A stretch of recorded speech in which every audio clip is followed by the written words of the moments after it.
Құрметті конгресске қатысушылар, өз орындарыңызға жайғасуды сұраймыз.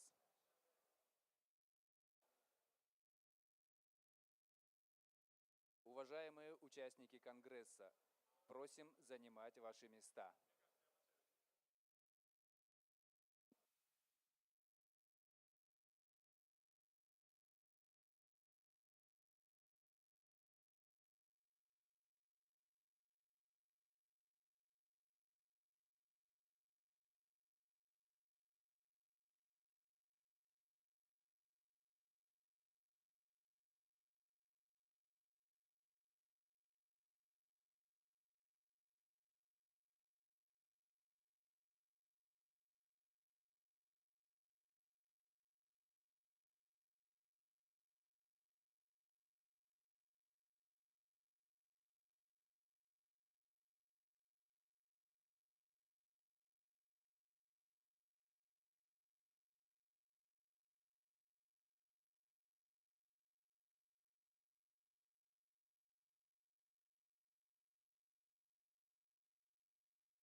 Құрметті қатысушылар, өз орындарыңызға жайғасуды сұраймыз. Уважаемые участники Конгресса, просим занимать ваши места в зале.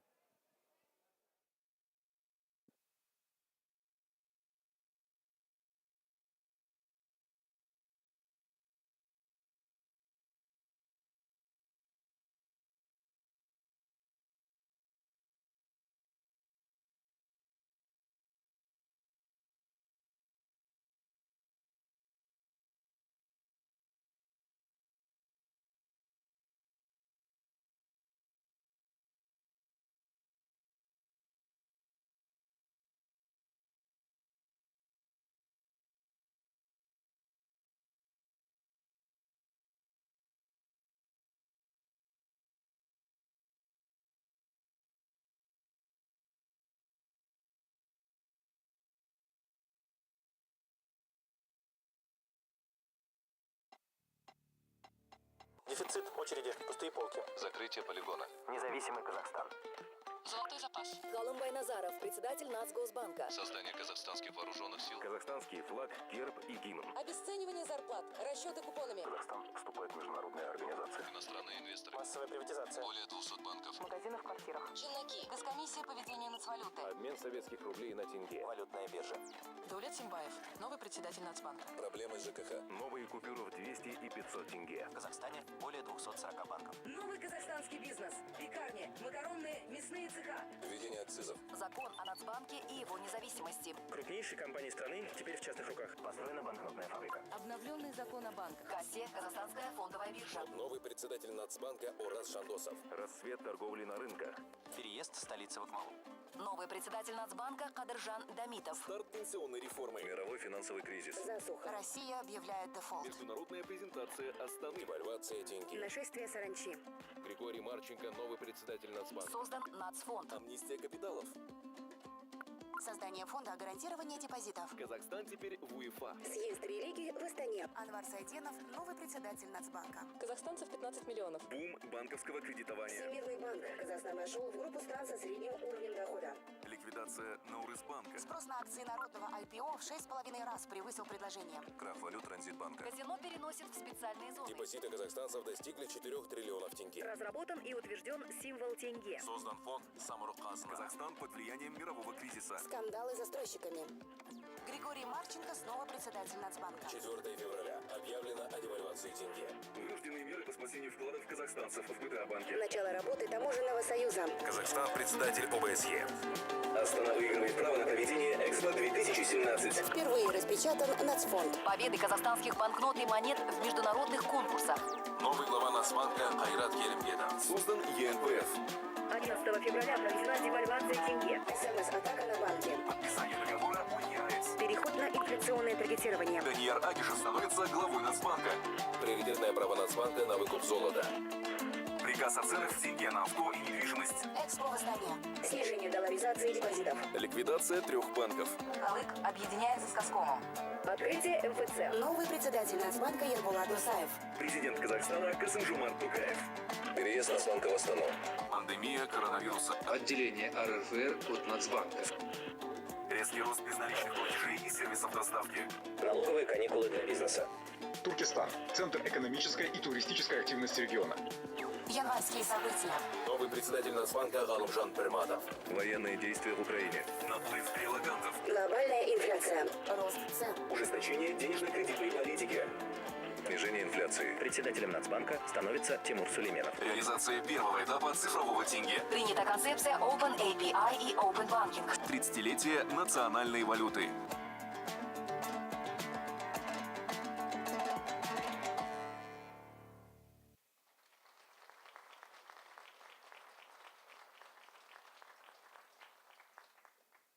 Сөз Қазақстан Республикасы Ұлттық банкінің төрағасы Тимур Сүлейменовке беріледі. We are kindly inviting Timur Suleymenov, the chairman of the National Bank of Kazakhstan. Good day, dear colleagues, dear participants of the Congress, dear guests.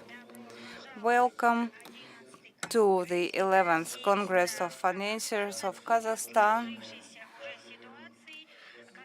The Congress is held in the Professional Day of Financiers 30 years back in 1993.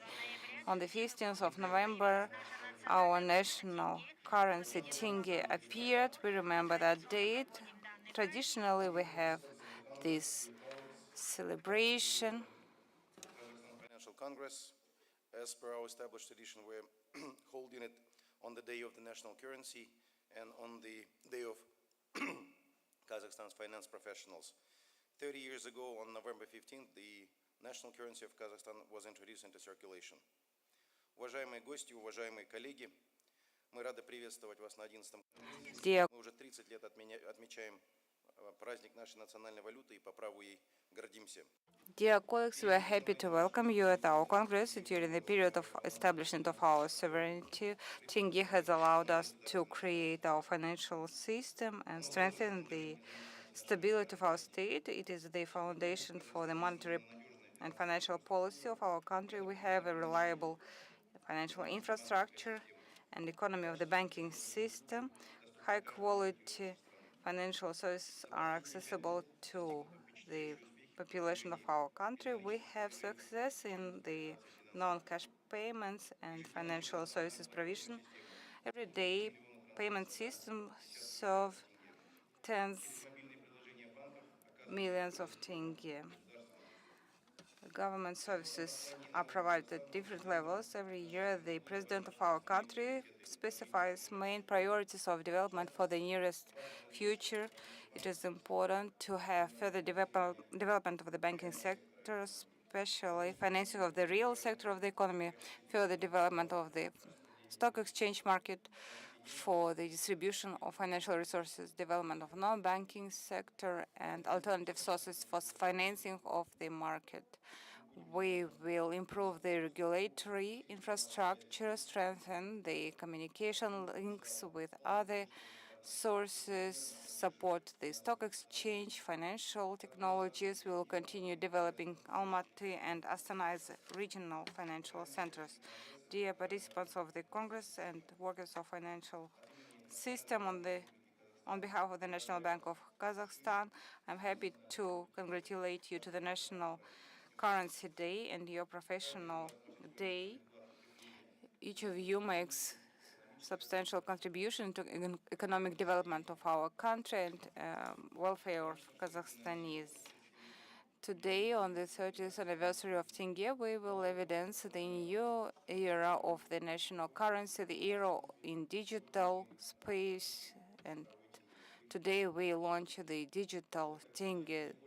This is the most important global trend influencing global transformation of the whole financial system.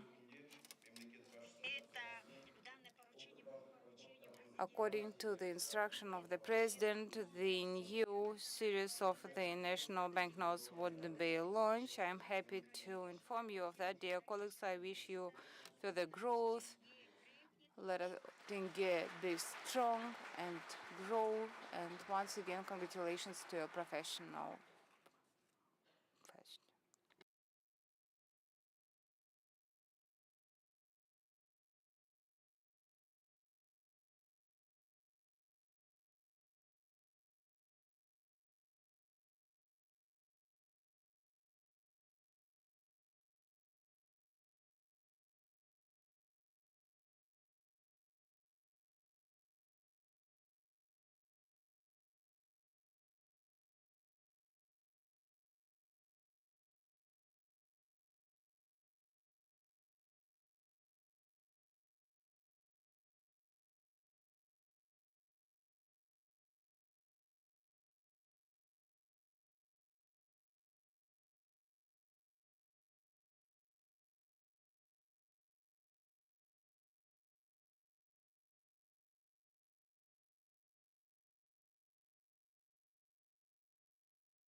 In the history of human beings, there is a strong movement in development of the steppe.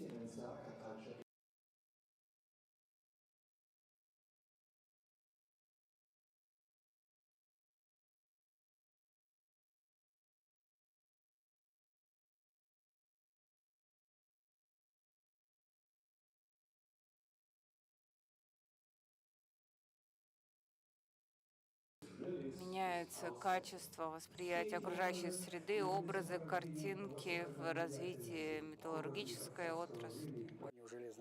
Практически фотографическая память человека.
Бинур Жаленов.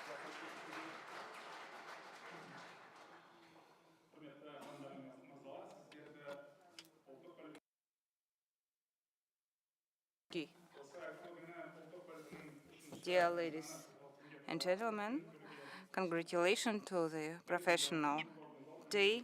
Landmark event of the official national digital currency launch in Kazakhstan, a significant step towards technological and financial future of our nation. Дамы и господа, Казахстан уверенно движется на пути к цифровой экономике. Доля безналичных платежей приближается. Dear ladies and gentlemen, the share of non-cash payments comes close to 85%, demonstrating 16-fold growth in the volumes for the last 5 years. The Kazakhstani consumer is one of the most advanced and most prepared to acceptance of the innovative products globally. And we started to think what should be the payments in the digital economy. We distracted ourselves from the specific technologies, and we have generated basic criteria which should be met by the payment means in the digital era. The payment should be immediate, and money should be acceptable to the sellers immediately to ensure economic activity and growth. Convenience for the consumer is very important. The transaction should be invisible for the consumer without requiring them to buy any specific technical means. The key criteria is reliability, security, and safety of personal funds of the citizens and businesses. The digital payments should be available 24/7, 365 days a year. In these conclusions, we are not alone. More than 90 central banks all over the world are actively researching the issue of introduction of the national digital currencies. The introduction is aimed at the growth of accessibility of payments, stimulation innovations, and development of the systems of transboundary settlements. In Kazakhstan, the result of the 2-year study with the permission of the head of the state, last year they made a decision on step-by-step introduction of digital Tenge. What is digital Tenge? This is the third form of the national currency in addition to the cash, non-cash payments. It combines their properties. Just like with the coins and banknotes, you can make payments in offline mode without access to the internet using this digital Tenge. You can spend it in online mode, and you can program it. These are smart money, which can be used in the smart contracts and information innovation services, which can be used with the digital assets and many other things. We are not going to compete with the market participants.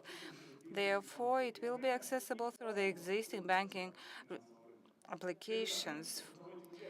The digital Tenge is supported with the obligations of the state, represented by the National Bank. It guarantees safety and security of the money of citizens and business in the national digital currency. For our population, it would be interesting to understand the real examples of using this digital Tenge, and we will discuss these examples in the following videos. As I said, the digital Tenge can be used in online and offline mode. We have decided to visit the beautiful mountains of Almaty. Unfortunately, they forgot to take cash, no connection to pay with card, but since they have saved several thousands digital Tenge on their mobile application, they have managed to pay for their coffee using this digital Tenge. The chain of payments means that if I pay with digital Tenge to you, you can use this same digital Tenge to make up to 15 transactions in such chain of offline transactions. For us, when we were creating the digital Tenge, it was extremely important to keep in mind the convenience of the final consumers. Every Kazakhstani in every point of the world should have access to the digital Tenge without buying any special devices for that. We'll give you more details together with our partners, participants of the market who create this integration. For example, in Paris, a lady may pay for her breakfast With digital Tenge, at lunch, our colleague can pay his meal using his smartphone with digital Tenge, and in Istanbul, a family may pay their dinner using their smart watches. The digital Tenge can be transferred into cash in any ATM at any part of the world. There is a huge potential for using digital Tenge in the government payments. We build it in such a way that it can be integrated with such systems as social wallets, social card of a family, and proactive services of the state, of invisible state concept, like with transport holding of ONI, Post, and other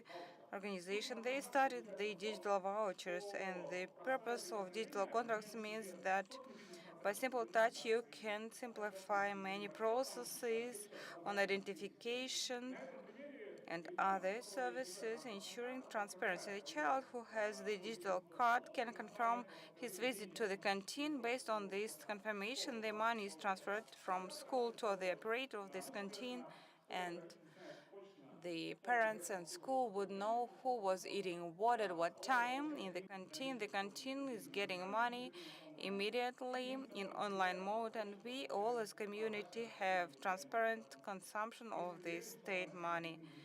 And we are sure that this scheme would be applicable not only for the school nourishment, but for the other sectors as well. And we are expecting scaling up in the nearest future. We use blockchain as a reliable bridge for the international finance and digital assets of decentralized finances. Together with Binance and Kazakhstan Stock Exchange, we check the stable coins supported by the digital Tenge, which can be used further on with the operations with digital assets, preserving and keeping safe the assets of the citizens. We see a lot of perspectives in this technology, and we hope it will be scaling up in the nearest future with all market participants. There is a huge potential for using the digital Tenge for the real economy. At the moment, the synergy between digital Tenge and Internet of Things is demonstrated with delivery of some cargoes. Some contract makes payments to all participants of the digital contract with the commission and tax payments. This is one of the examples how digital Tenge can help to the real economy sector, and we hope that more and more such smart contracts would be appearing in the nearest future.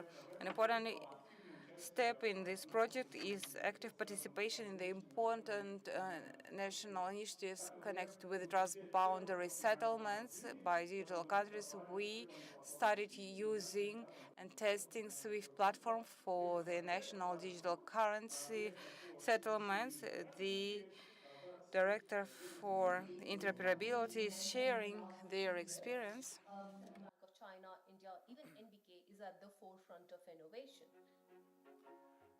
Суть этого кейса очень простая. Платформа цифрового тенге и платформа цифрового гонконгского. The essence is very simple. It is integrated with SWIFT. Based on our inquiry, the digital tenge is sent to Hong Kong, and the mother can send money to her son, who is studying at one of the Hong Kong universities without any problem, just staying at home.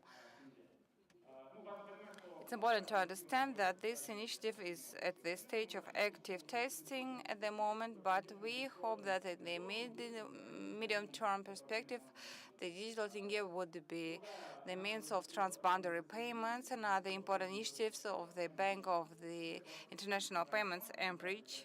Among 24 banks, we are a part of these banks to make payments to specific consumers. As I said before, the digital tenge is introduced step by step this year. Together with you, we'll launch the digital tenge for the digital turnover. We hope for the large-scale implementation of this platform. Together with our partners, we'll have more and more digital services. The next focus will be paid to the offline payments and digitalization of state-based payments, and next year, we are planning to connect all market participants with this platform to use digital Tenge as the means for the transboundary settlements. Let me proceed to an important step of this presentation. This would be possible due to our coordination with our partners and with Visa, MasterCard payment systems, with Center Credit Bank, Altyn Bank, Bank of Kazakhstan. We build up the technology that include acting cards that would allow to pay worldwide using this digital Tenge, using Samsung Pay and Apple Pay. And I'd like to mention that this is the first debit card with the accountant that is being tied up to the digital services and phone number. And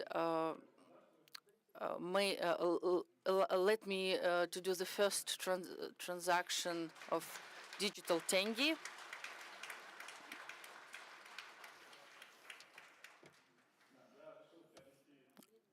I decided to buy coffee today.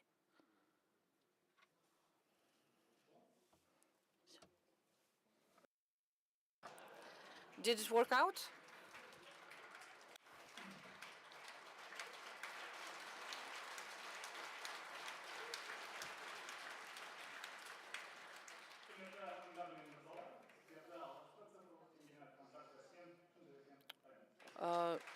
Dear participants, I'd like to announce that the digital transaction succeeded.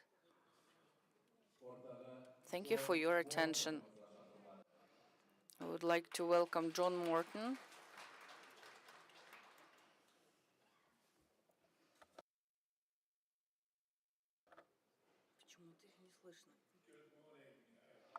Thank you very much for an excellent conference on the digital Tenge. What I would like to do now is to invite the participants of the Resilience of State Finances Plenary Session 1 to the stage, please.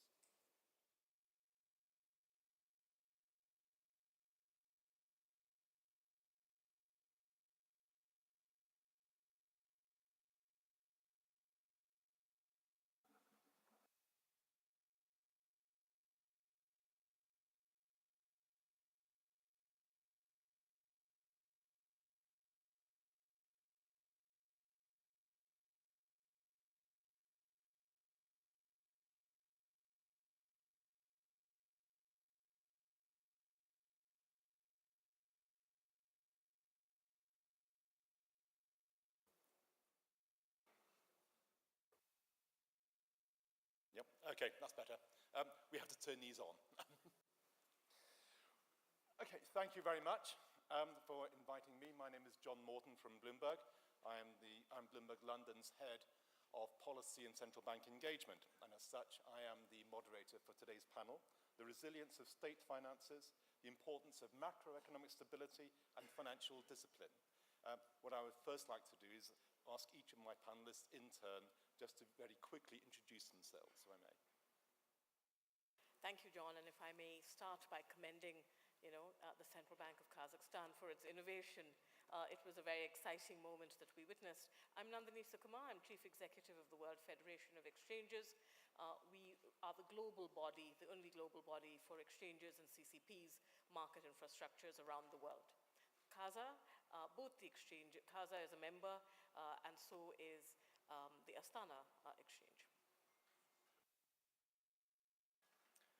Hi, good morning, everyone. I'm Attilio Zanetti, Deputy of the Governor of the Swiss Central Bank. I want to thank the organizer for inviting us to participate in this event and, of course, congratulate Kazakh authorities on the anniversary of the Tenge.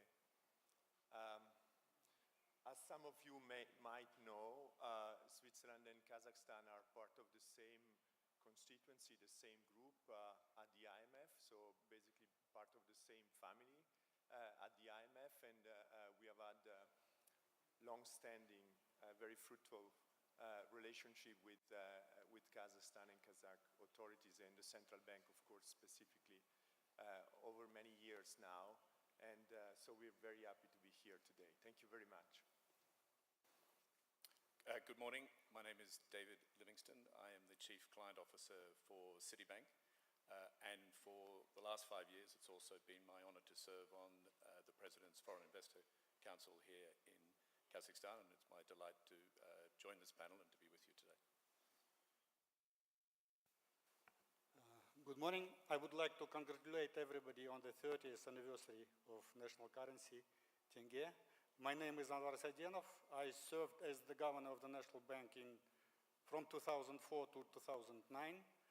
I was the CEO of Halyk Bank and PTA Bank at one time, and now I work for the board of directors of Development Bank of Kazakhstan, Bank Center Credit, and Bank Home Credit. Thank you. Hello, my name is Timur Suleymanov. I'm the current National Bank governor. Okay, thank you for those introductions. This is almost like running a Zoom call. We have to mute ourselves each time. It is an honor to be moderating a panel of such erudition and distinguished persons on the panel. The importance of macroeconomic stability and financial discipline, it almost should go without saying. Who would not want stability? The irony is that the last 17 years appears to have been a global example, and I stress the word global here, example of the precise opposite. So maybe it is now a good time to try and unpick the need for stability and restate the case for stability and fiscal soundness. As part of that, I think it is essential that we touch the subject of central bank roles today, as the challenges being faced by monetary authorities across the globe are changing rapidly, and the effectiveness of the policies are highly depend upon how quickly central banks can adapt to a changing environment. So let me start with the first question. Financial discipline comes in two main flavors, fiscal and monetary. Let's start with the first. It's arguably the most recent issue. Attilio, can I pass this question to you to answer first? Okay, thank you very much. So it's a bit strange for us central bankers to talk about fiscal discipline, but let me try to put this into perspective from a central bank perspective in a high-level sense. So I think we all agree that fiscal policy has an impact on demand, and in turn it will have an impact on economic activity and inflation. And now, if we assume that the central bank is primarily in charge of inflation, or rather price stability, then of course there is a link between fiscal policy and inflation, and that of course shows that you need some form of agreement, some form of framework on the fundamental division of labor between the central bank and the fiscal authority.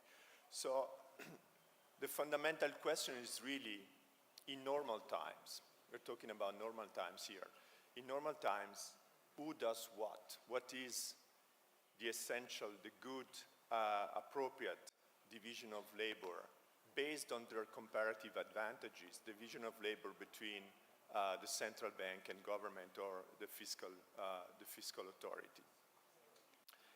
And I think that the literature and the experience that we have made over the years and the decades globally helps us finding an answer to that question.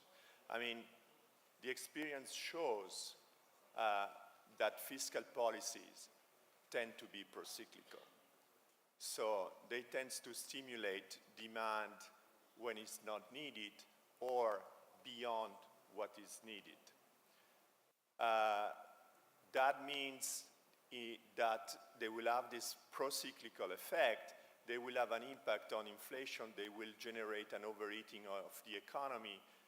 And so on average, you will end up with a an outcome that is not what you want, which is higher debt, higher inflation, and higher interest rates, which is something that we observe again and again in the global economy. So, and why is that? Because historically we know that fiscal measures tend to take time to be decided, to be deployed, so they tend to stimulate the economy when it's too late, when it's not needed, or because they are related to the political cycle, which is not necessarily in sync with the needs of the economy. So from a central bank perspective, the ideal world is one in which governments and fiscal authorities minimize or avoid discretionary spending. A world in which the division of labor, the fundamental division of labor, takes into account these facts, and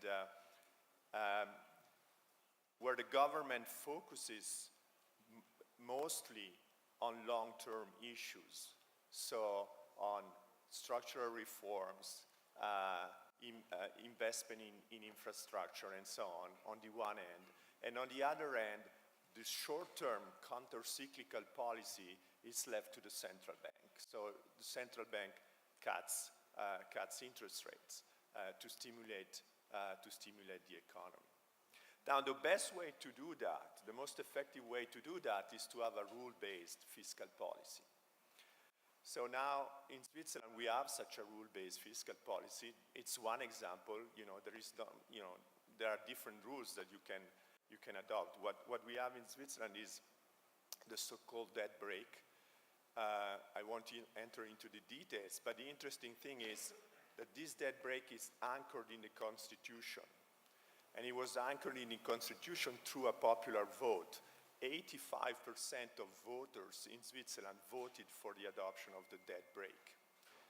So, and why is that? Because in the 90s we had a long spell where we had lots of government spending, rapidly increasing public debt, and the public opinion grew really increasingly skeptical about the effectiveness of fiscal spending in the short and in the longer term, the negative welfare effects of increasing public debt.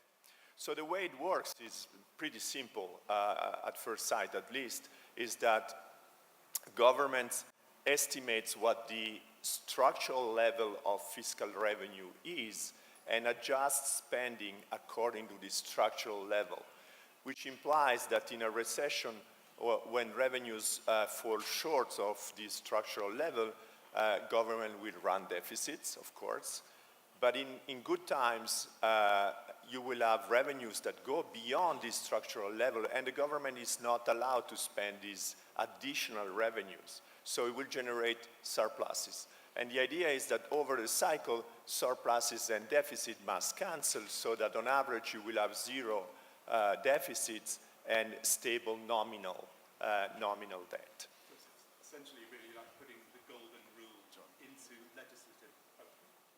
Thank you. So it's essentially like putting the golden rule into legislative effect. Yeah. I think, Governor, my apologies, I'm going to have to be somewhat informal here, having two central bank governors on the stage. Timo, if I may ask, do you have a particular point of view on that, on this area of essentially this conflict, if you like, between fiscal and financial, or fiscal and monetary? Oh yeah, sure. Thank you very much. I think yes. Well, maybe you have worded it too strongly, conflict. But sometimes there may be a conflict between the fiscal policy, political needs for overall economic growth, and price stability, and unfortunately at times this does happen, and therefore it is very important to know when fiscal expenditure is needed, because there is no doubt that fiscal expenditure is very important to growth. It is important to provide basic infrastructure to support some crucial projects within the economy. But I think one of the very important questions we need to answer first, when to do that. Because there was no doubt, for example, in 2020 during the pandemic that fiscal expenditure was the way to go. And there was no problem with that whatsoever because the economy by itself could not run. But of course the second question is when to get out.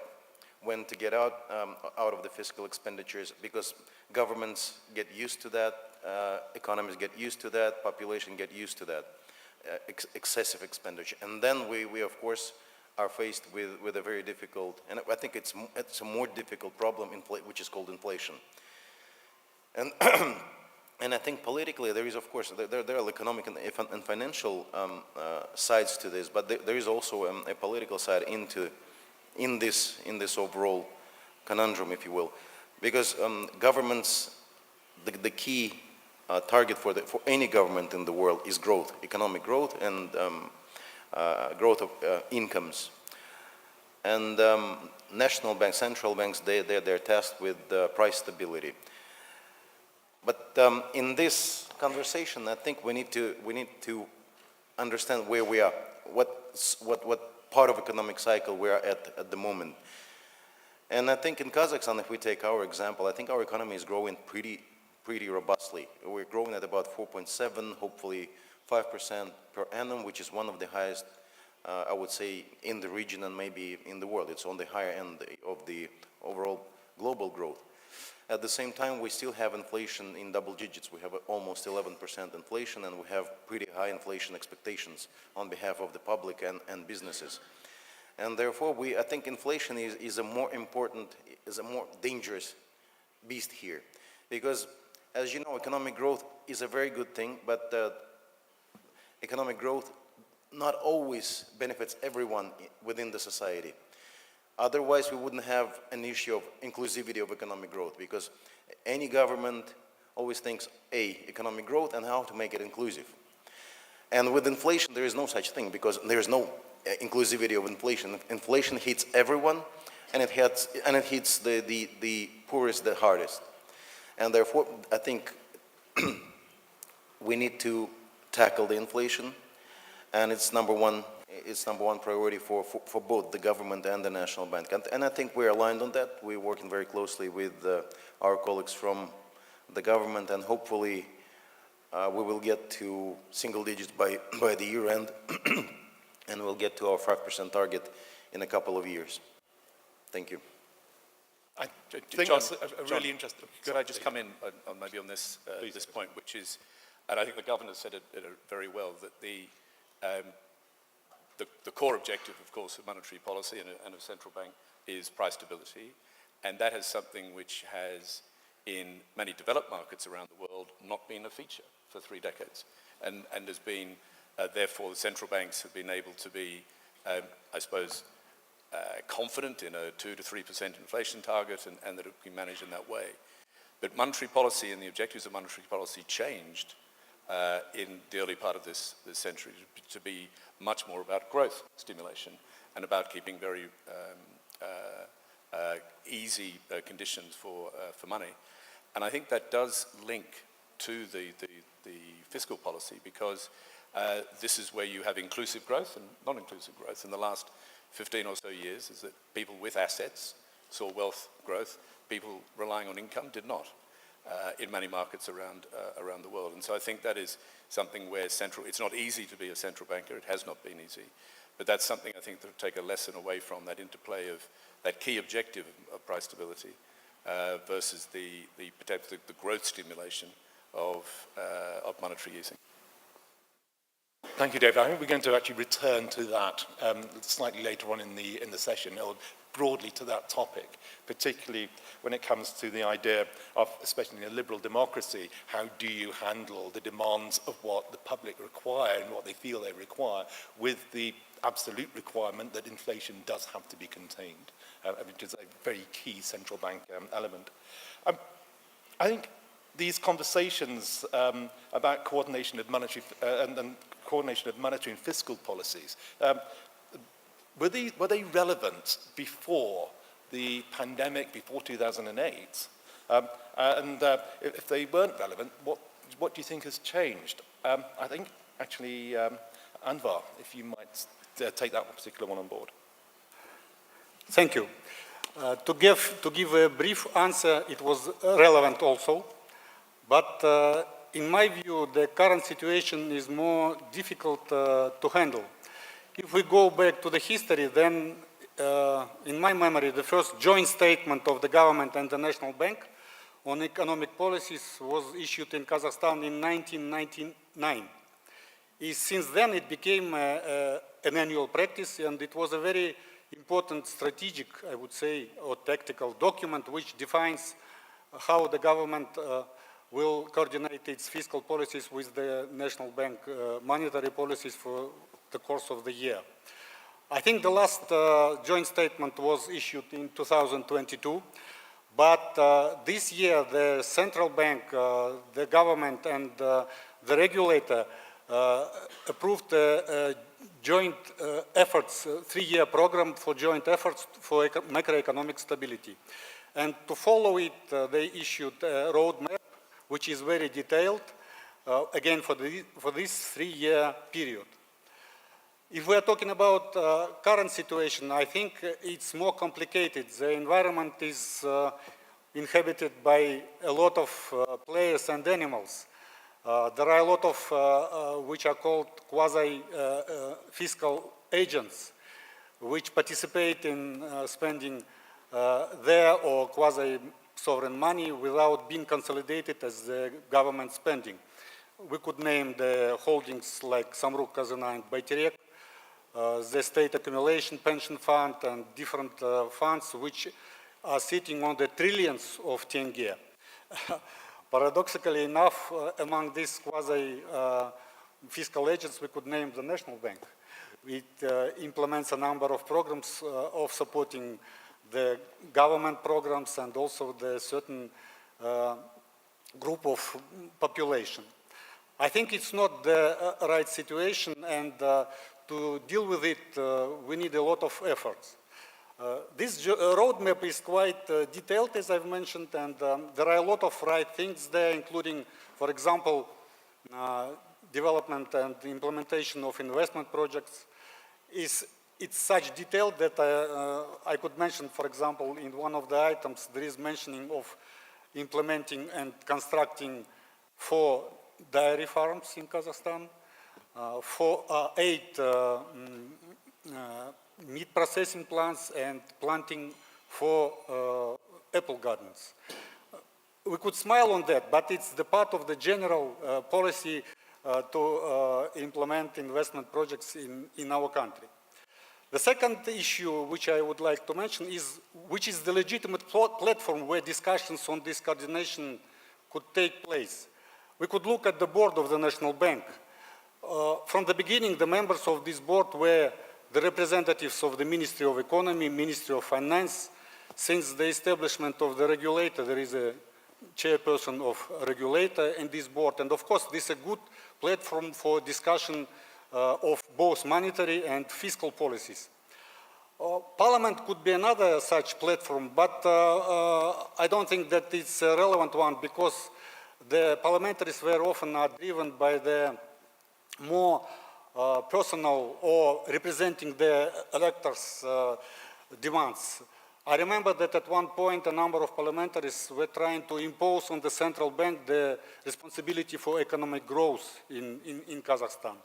Luckily, it didn't materialize. And finally, there is such a very important component of the fiscal and monetary policy coordination as the National Oil Fund. It was introduced, as you remember, in 2000, and now it became a very important source of transfers to the budget when the government faces very urgent needs for financing. I think to some extent it's a realistic and reliable source of funds, but of course it should be regulated very strictly. And to my view, this is not the case for the couple of last years.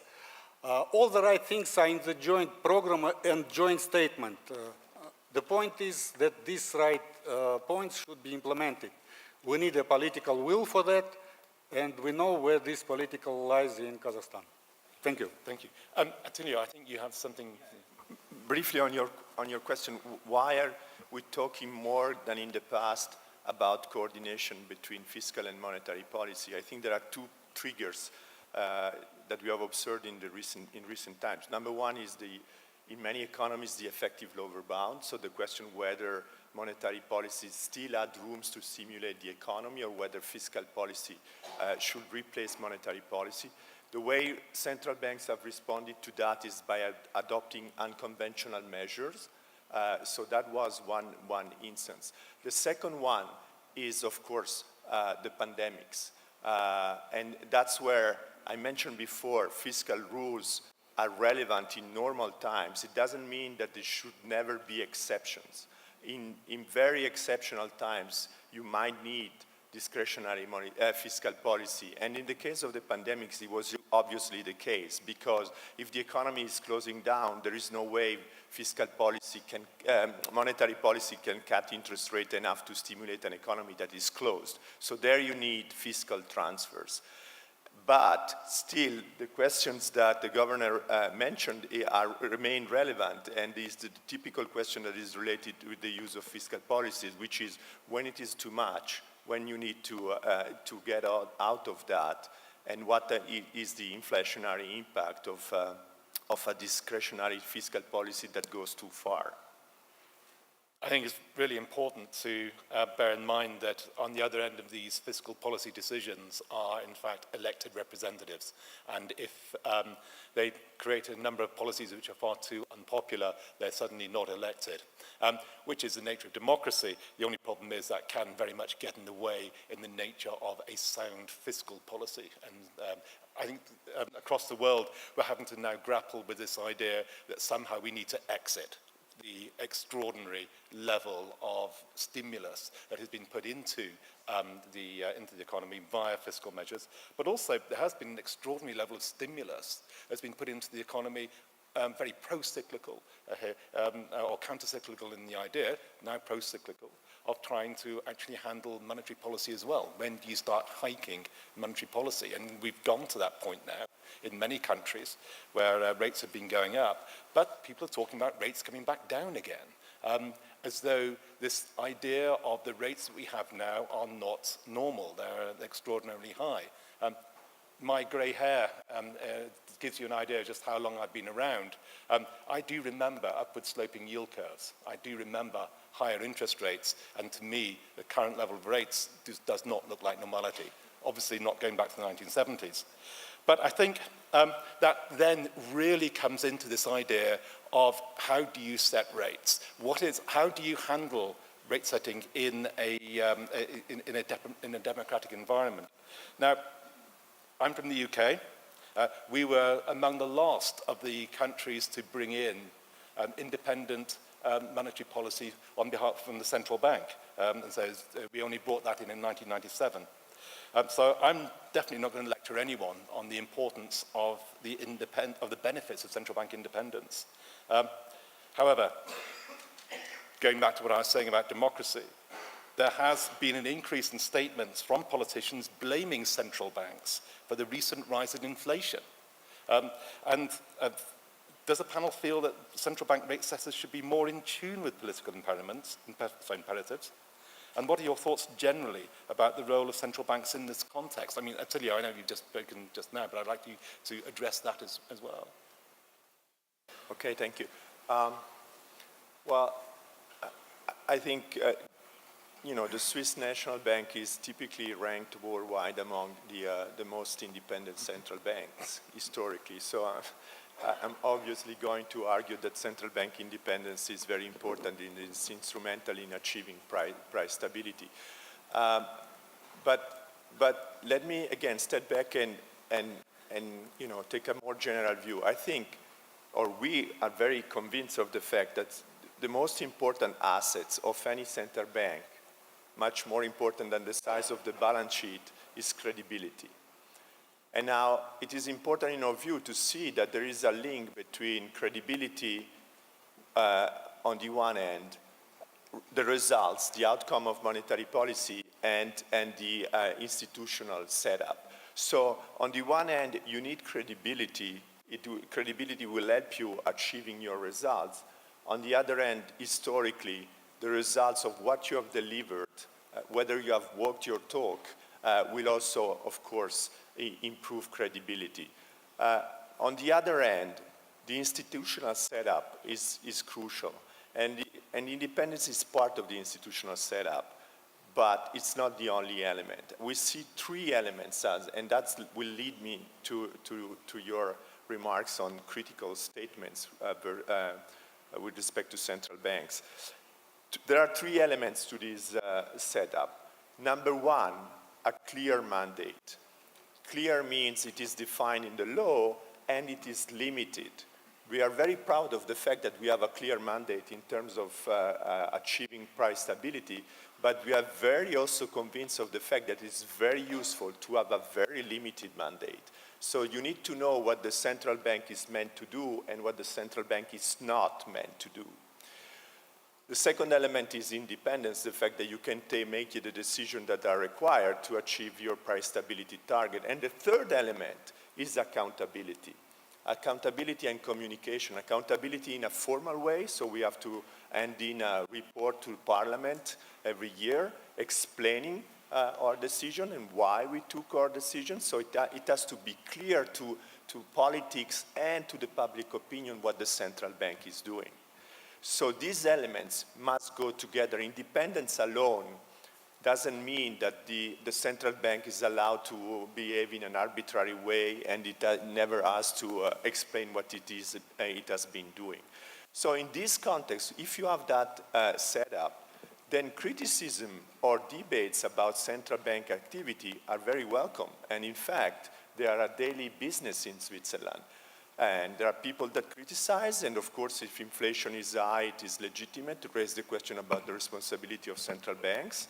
At the end of the day, it is important that although the debate takes place, and it can be at times also a hard debate, that the central bank maintains this independence, maintains the focus on its goal, and maintains the possibility to take the appropriate decisions.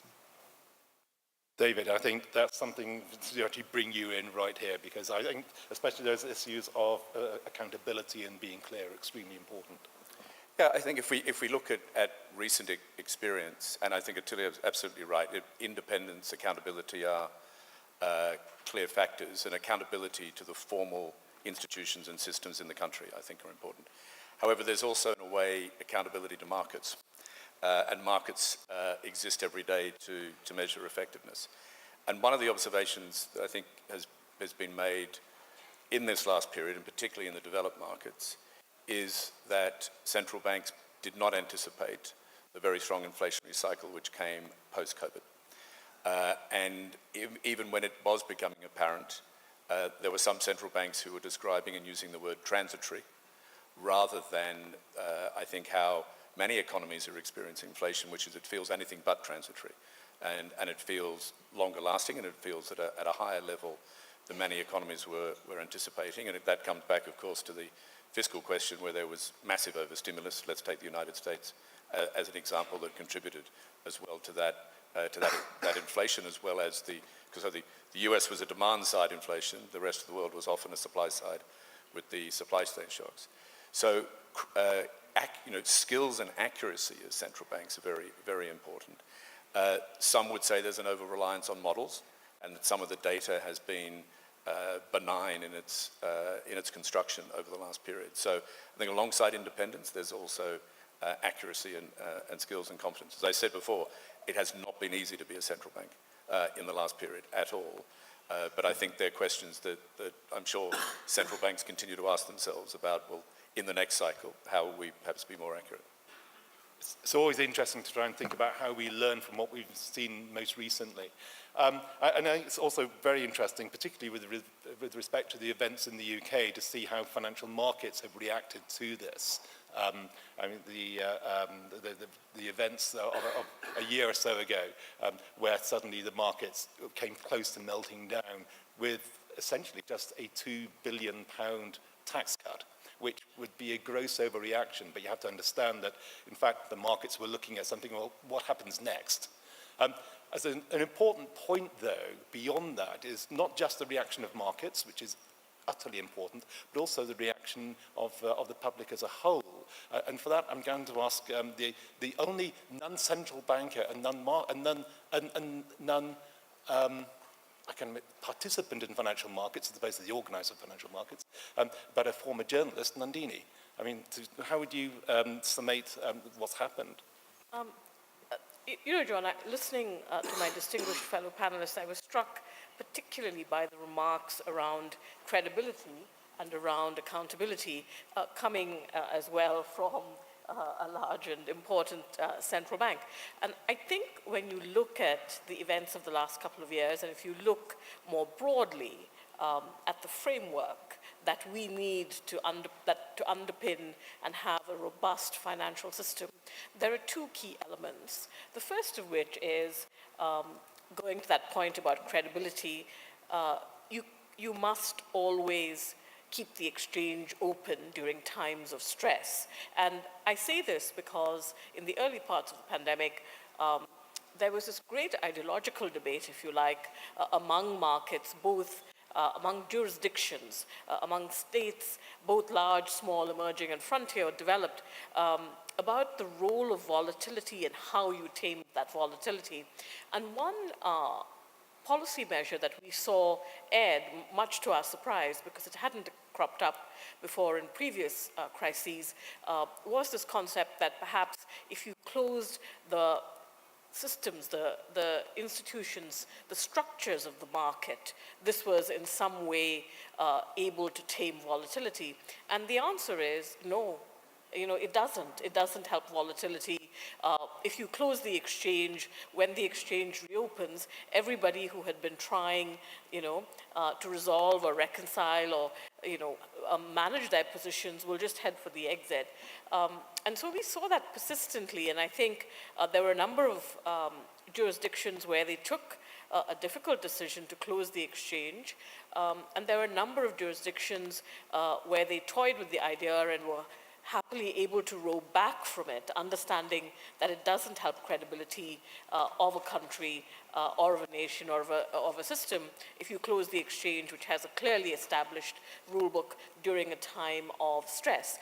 The second point really is around resilience, systemic stability and resilience, which is very kind of germane or very pertinent to this particular conversation.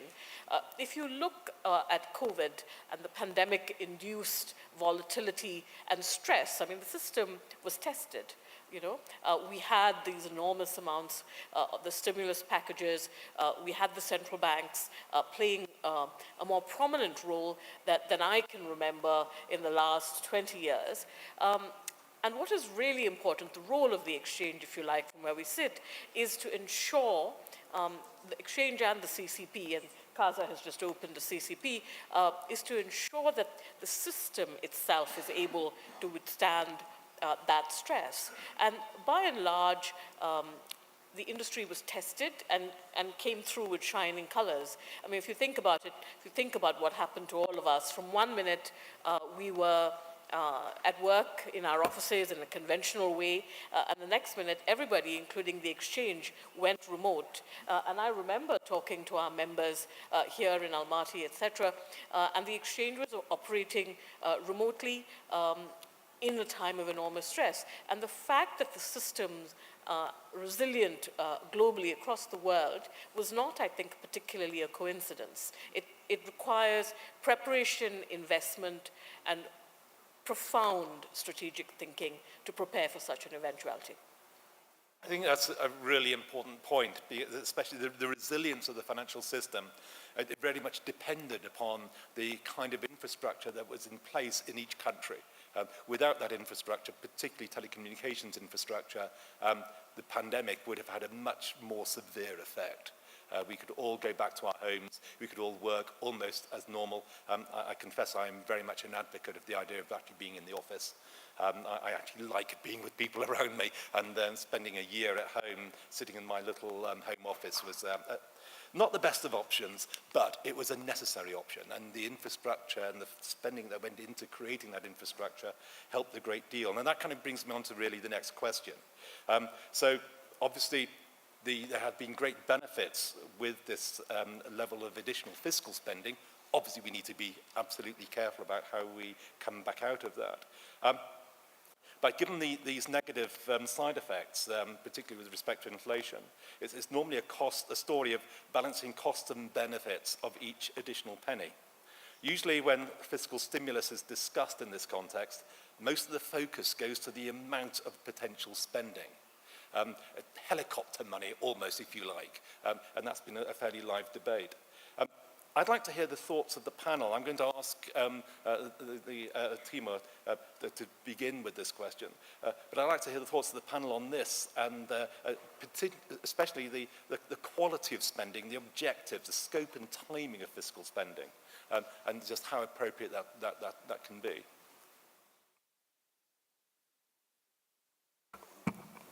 Thank you. That's an excellent observation, I think, and I fully agree. It's not only the amount that matters, it's also the quality. Because, I mean, there are not too many people who would argue that building schools, quality roads, and water infrastructure is a bad fiscal stimulus. But sometimes over-subsidizing parts of the economy, that's a bad fiscal expenditure.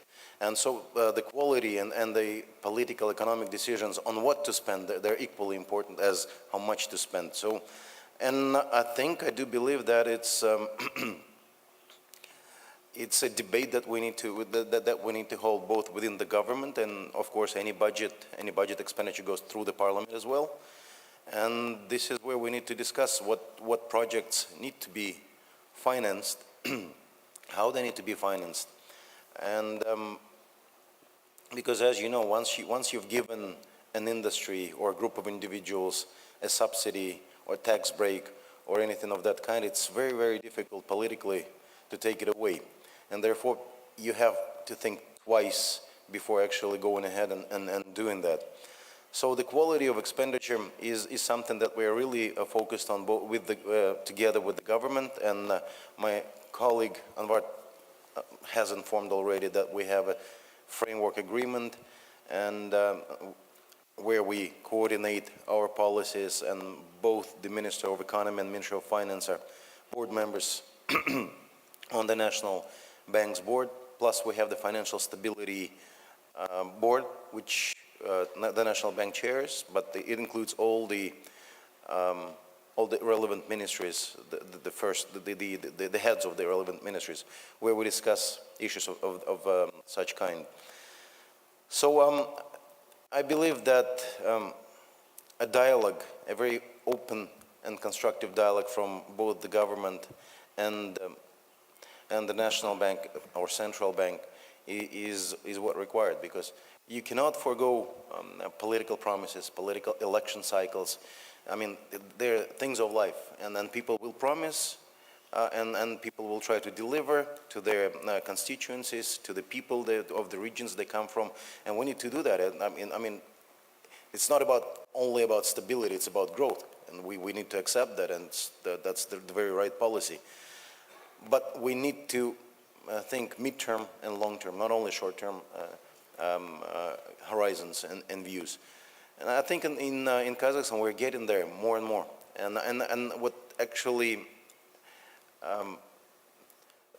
makes me think that we're on the right track, that the parliament is having more and more say in this, and is playing a more and more important role in direction of fiscal spending, in strategic views of the development of the country. So I think that we're on the right track. David, I think you want to... Yeah, John, I think we've had a very good example here this morning with the digital Tenge, because there's fiscal policy, there's also just general economic policy. And again, I made reference to being on the Foreign Investors Council. I mean, one of the core objectives of the Kazakh government has been the digitization of the general economy, and particularly government services. And you mentioned the impact that technology and systems had and for the COVID pandemic, but just think in general terms, the level of service and capability in an economy that has been digitized absolutely drives economic activity. In some countries, Kazakhstan is an example, I would say Kenya is an example of the benefits of that investment, government-led, and particularly putting government services to be completely digital, has a fundamental change in economic activity. So alongside infrastructure spending or helicopter money, I think very sound economic policy directed at growing the economy and taking out friction. It does require expenditure, but it's more about an approach, and I think that's very successful here in Kazakhstan, as the sort of global comparative indices show, where Kazakhstan is at the top of the digitization agenda. I mean, I must admit, I was about to mention the digital Tenge myself, and thank you for getting that one in. That's an excellent example of where governments can, by creating infrastructure, create extra room for economies to grow. It creates a capacity. I think, Anwar, you've got something on that to say as well. Oh, sorry, my apologies. I mistook the thing. Anyone else with thoughts about essentially how do we grow the capacity of an economy to grow, essentially using fiscal expenditure? Is there anything in particular we'd want to say? No, I think I would agree with what has been said. It is important to have this long-term dimension, so infrastructure, and coupled with that, structural policies. So fundamental decisions of the government that have a huge impact on the long-term performance of the country and the long-term welfare effects are not necessarily spending decisions, but more, like general setup framework and strategical decisions. Now I'm going to move the debate a little bit further on. I participated in a think tank discussion in London whilst I was trying to build a set of ideas for what the European Union's programme of capital markets union should be. I was on secondment to the UK Treasury to try and put that together. And I was sitting with a representative from the Bank of England who wanted to encroach upon the turf of the Treasury. Now, in the UK, you've got the Finance Ministry versus the Central Bank, and that can be quite tricky. So I eventually had a form of revenge, but the revenge was, in fact, quite soundly based. I won't go into the details of it, but it looked at the problem we were trying to solve in Capital Markets Union of how do you move an enormous amount of interest in putting money into banks for deposits, and how do you put that into the productive economy? Should we be more prioritizing a greater level of direct investment into productive assets? Of course, bank deposits are productive assets because they get turned into productive assets. But how about doing it a little bit more directly? So Kazakhstan has plans already to reform and improve the stock exchanges, which are the ideal entity to perform this transformation. Does the panel have any thoughts on what Kazakhstan could do regarding financial services and financial market infrastructure to try and channel savings beyond deposits into the economy? And as a representative of an exchange, of the exchanges, I'm going to ask Nandini. I think that was coming straight for me. It's a really perceptive question, and one that we've had a number of conversations about here in this meeting over the last day or so. And I want to give you, I'll give you 3 important thoughts and look forward to hearing what all of you say. Globally, if you look at it, if you look at markets are public or markets are private, and they are complementary. These are complementary markets. The private markets need public markets, and public markets need private markets. When you look at an economy, especially one like Kazakhstan, the question really becomes, how do you ensure that you have vibrant, thriving, successful public markets, such as, conducted or operated by Kaza? And the answer is almost too simple, which is you have to have the balance of incentives aligned correctly between private and public markets. So if it's too attractive, the private markets, it's too easy for a company or for whatever security to stay in private markets for whatever reason, they're not going to come to public markets into the full light of day, which means no one in this room would have any reason to be here. So in a country, especially in emerging and frontier markets, you really do need to work to nurture and develop that public market, because that is the road to development. And if you look, the balance of incentives are skewed, and this is not only in emerging or frontier markets all around the world at the moment. The balance of incentives is wrong. It is incorrectly calibrated between private and public markets. There needs to be more understanding, more nurturing, of public markets. Otherwise, we're not going to get to where we need. We need to reduce the reliance on bank-led money. The second point, and I would say to you, was going back to that point about none of us having a reason to be here in this room today. For a successful market, for a successful capital market, for all of us to be in this room in a better place in a year's time, in 5 years' time, what we really need, we need listable, tradable, attractive securities. And for that, again, you need to work. You need to work to bring issuers to market, to create innovative securities.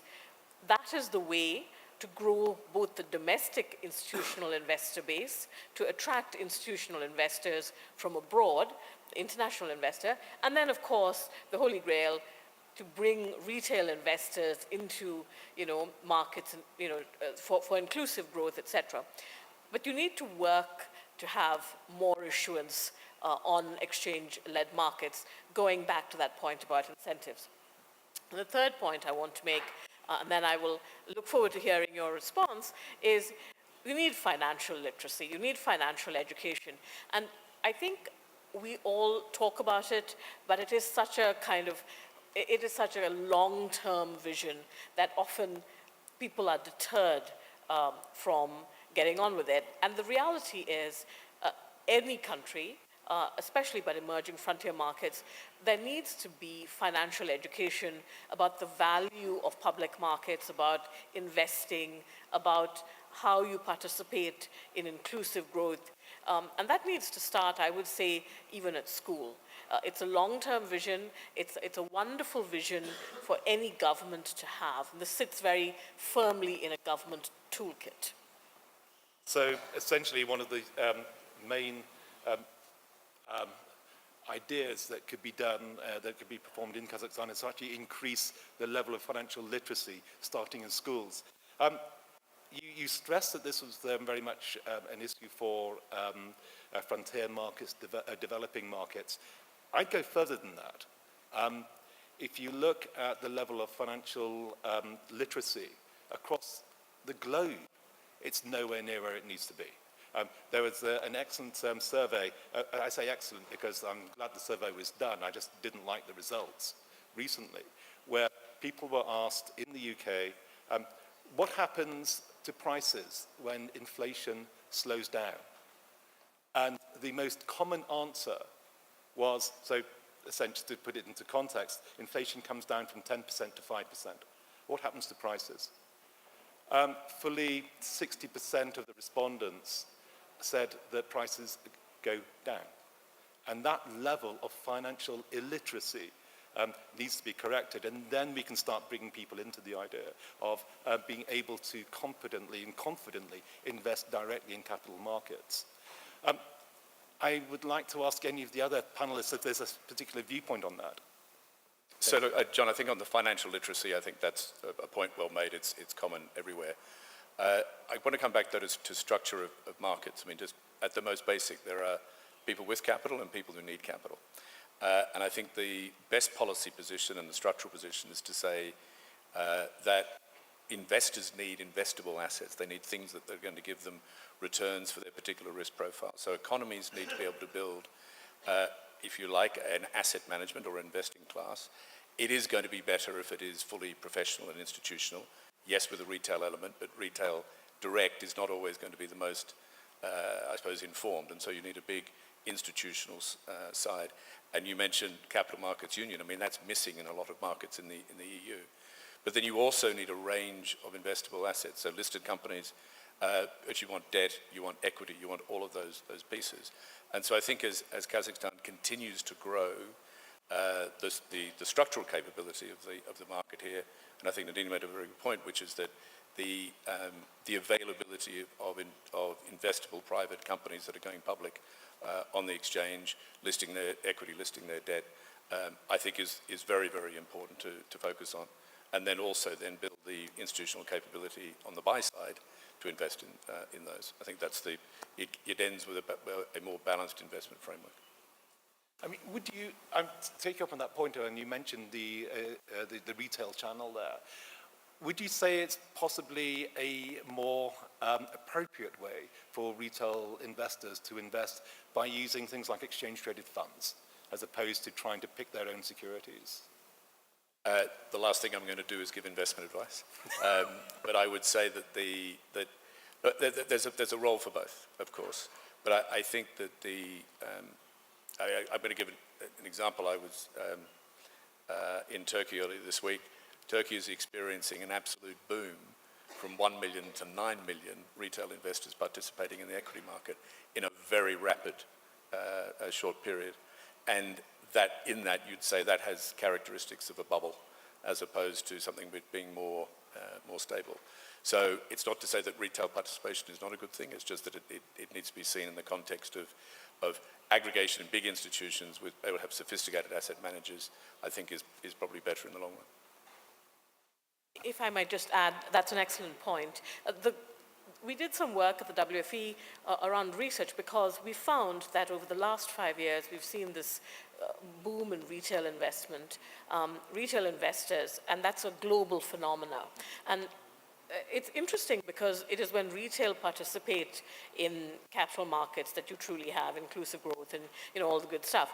But I completely agree that that brings peril with it, it brings risk with it. You have to enshrine investor protection at the heart of whatever market there is. And that has, blow-ups occur, and it's uncomfortable and it's painful. But what we saw all the way through the pandemic actually was an increase, an accelerated increase in retail, though as a phenomenon, it's been occurring over the last 5 years. One of the most interesting things we found was that retail was investing more because during the pandemic, everyone was stuck at home and had no money, nothing to spend their money on. And that money inevitably found its way into financial markets. And that's fascinating because all of us spend our time thinking, how do we boost, how do we bring investment flows from new areas into the market? I mean, that really was the core of Capital Markets Union. How do you mobilize this enormous mass of deposits and get them into the productive economy? Now, we are in Kazakhstan, and this year is the 30th anniversary of the Kazakhstan Stock Exchange. So I'm going to ask our former and our current central bank governor, how has the development of the exchange helped you in your role in terms of managing the economy in Kazakhstan? And I may ask, I hate to put people on the spot, but I'm going to ask you, sir. I think there is no coincidence that these anniversaries are celebrated within the range of 1 week. I think for the National Bank in late 90s, the establishment of Kazakhstan Stock Exchange was a very important step in developing a lot of segments of financial infrastructure, including payment system, including the regulated sales of hard currency. And since then, I think also because of the subjective factor, those persons who had it, stock exchange, the infrastructure is in very good shape. Legislation is more or less also up to the moment. The point was that there was no this inflow of retail investors, and that was the core interest for the government and financial regulators for the last like 20-something years. There were a number of programs starting from introduction of mutual funds, which actually failed in early 2000. Then there were program of people IPO, where the shares of the big national companies like Kazmunagas, Kaztrans-Oil, grid operator right now, were put on sale. But there were certain limits on these programs. First, of course, the issue of financial literacy, that's without doubt. And second, the stakes which were on sale were quite small. And the issue of the protection of minority shareholders' right is quite acute here in Kazakhstan. And that's, to my extent, was one of the barriers to the involvement of retail investors in mass to the stock market. Thank you. And Governor, I'm going to leave you with the last word on this. Yes. Well, I think the exchange and, I mean, Kazakhstan Stock Exchange is absolutely crucial to the National Bank's core mandate and co-mandate of financial stability, because it provided us with actually with a well-functioning money market, with a very well-functioning currency market. It provided us with the means of selling and buying Ministry of Finance bonds. So basically, that's a crucial infrastructure without which the financial system would be incomplete. And of course, we as a key financial regulator, we would be in a very difficult place if there wasn't such a thing as CASIA. So I'm really happy that they will be celebrating their 30th anniversary tomorrow. So they're absolutely crucial, very important element of the financial system. One thing that is missing, and we've been talking about this, is of course, and I think David has put it out very nicely, that you have people who need money and you have people with money. And we need, in order to develop other sectors of the financial market, of the exchanges, such as stocks, we need projects. We need companies who are willing to go public. We need companies who are willing to issue bonds instead of going to banks and asking for loans and credit lines. We need companies who are willing to be more transparent, who are willing to be more regulated, or and open in the wide sense, and that is, of course, requires a lot of work, both from the government, from the financial regulator, from the National Bank, and from the businesses themselves, because Kazakhstan is a very bank-centric financial system. Banks dominate funding of the economy by far. So if we're only focused on developing the financial infrastructure and financial literacy, it's not going to do the trick. We need to work on the other side of the equation. We need to convince businesses that being a public company, issuing bonds is a good thing to do. It's a good alternative, and you should go ahead. And this is something that we're doing, of course, but we need to do more. Thank you. Thank you very much, Governor. I think that is probably the most appropriate way upon which to finish this particular panel discussion. Financial markets are an ecosystem, and for an ecosystem to survive and to thrive, it requires all parts to be able to work with each other. And that, I'm afraid, means our audience. And so what I would like to do now is say thank you very much to our panelists for a very, unless David, you've got a point? Oh, no, okay. So, thank you very much to our panelists for an extremely interesting discussion. I think that's very much the best way to actually end the discussion, and thank you, audience, for listening.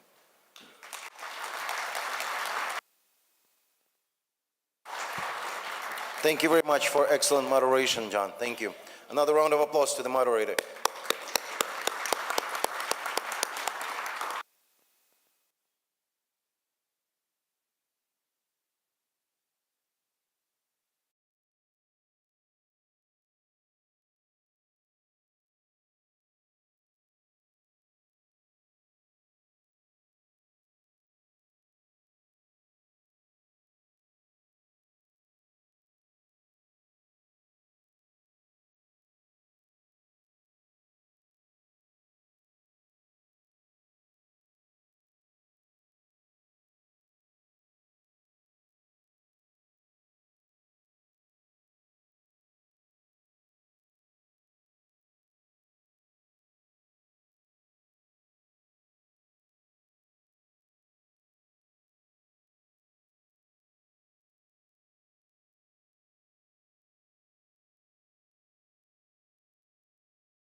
Уважаемые спикеры пленарной сессии 2, просим вас занять места на сцене.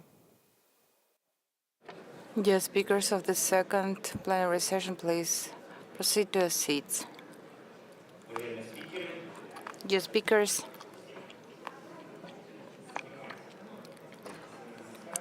please proceed to your seats.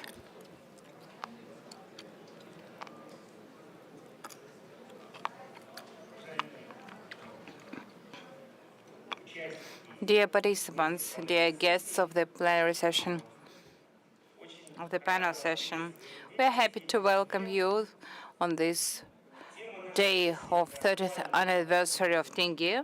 The topic of our session is relevant challenges in monetary policy. Today, our speakers will discuss these challenges, share their experiences, practices, and knowledge in order to develop this important sphere. In our panel session, heads of the central banks of our region participate. I am happy to introduce our speakers. Chairman of the National Bank of Kazakhstan, Suleymanov Timur Muratovich. Chairman of the Central Bank of Azerbaijan, Tenge Kazinov. Chairman of the National Bank of Belarus, Pavel Kalaur. Chairman of the National Bank of Kyrgyzstan, Kubanishbek Bokantayev. Chairman of the Central Bank of Uzbekistan, Mamarizo Nurmuratov. Deputy Chairman of the Bank of Russia, Olga Polyakova. Actually, all central banks are similar in some elements, and we may be different. We may have different monetary policies, but we have the main goal to ensure stability of prices through low, stable inflation. High inflation is the main challenge of our time. The first victories in the world are observed now. The inflation is going down, the peaks are past, and the further process of reduction of the process is going on in a different way. In some cases, it is slowing down. In some cases, it has started to accelerate. In some countries disconnected with the internal processes, almost all of us face some external challenges, a lot of geopolitical situations and other factors influencing inflation are observed nowadays. Today, with our speakers, we'll try to show you the picture of the current situation in the region and try to share the response to these challenges, what is the reaction of the central banks, how they try to conduct the monetary policy in these conditions and contexts. Before starting the discussion, briefly I will mention you the format. I will ask questions to our speakers as a moderator. Everyone will have 5 to 7 minutes to answer, to have enough time before lunch, because everyone wants to be in time for the lunch. At the end, if we have time, I will try to ask 2 or 3 questions to all speakers to have some short comments. I think in this way we will be most efficient in organizing our session. So my first question will be addressed to the head of the National Bank, Timur Muratovich. We have said that the main challenge for the central banks is continuous fight against high inflation level.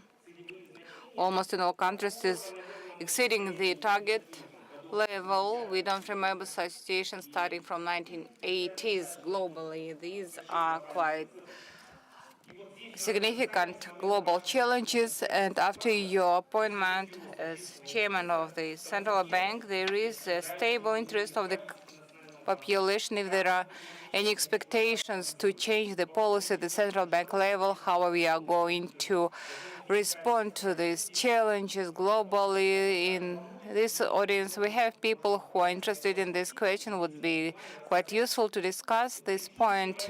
What are the primary tasks in development the National Bank of Kazakhstan is facing nowadays, and how do you meet these challenges in the current context? Thank you very much, Okoljan Malikovich, for your question. To be honest, I have noticed that this is not connected with my appointment, but we have a higher interest to the monetary policy, to the financial market, to the budget policy in the population, in the expert community. It has increased significantly. I think it is good, it is correct, because it concerns of all of us. If we talk about ourselves as consumers, if we talk about the fiscal policy discussed in the first session, we as taxpayers are interested in that. So it's extremely important to discuss these points.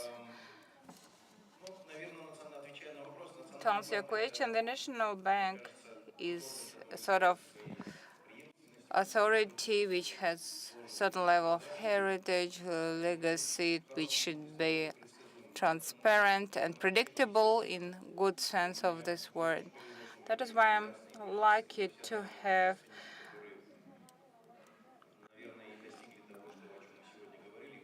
professional and highly experienced colleagues, procedures, and I don't make too big contribution as the head of the central bank, but this is the result of the work of the whole team, the previous chair people. We will continue our monetary policy based on the existing macroeconomic factors and criteria. We will try to support our independence. There is a demand for the fast and imbalanced growth. This is a task which should correlate with the task on preservation of inflation at the same level as we need. I'd like to emphasize here separately what the head of the state said in his message about lending for the economy. Unfortunately, the real sector lending is not at the sufficient level. We need certain projects to provide loans for them. I think this is the problem for both sides. For financial institutions should take more part in solving this problem. That is why I believe we, on the side of macroprudential regulation, will stimulate the banks to invest more into, not to invest actually, but to consider more lending for real sector. And the tasks we have together with the government is to deal with the taxation, the banking sector, especially for the National Bank and the securities of the Ministry of Finance. We have more or less understanding. I think it will not be very much invasive and painful for the banks, but this tax arbitration will be eliminated in the nearest future with the support of our parliamentarians.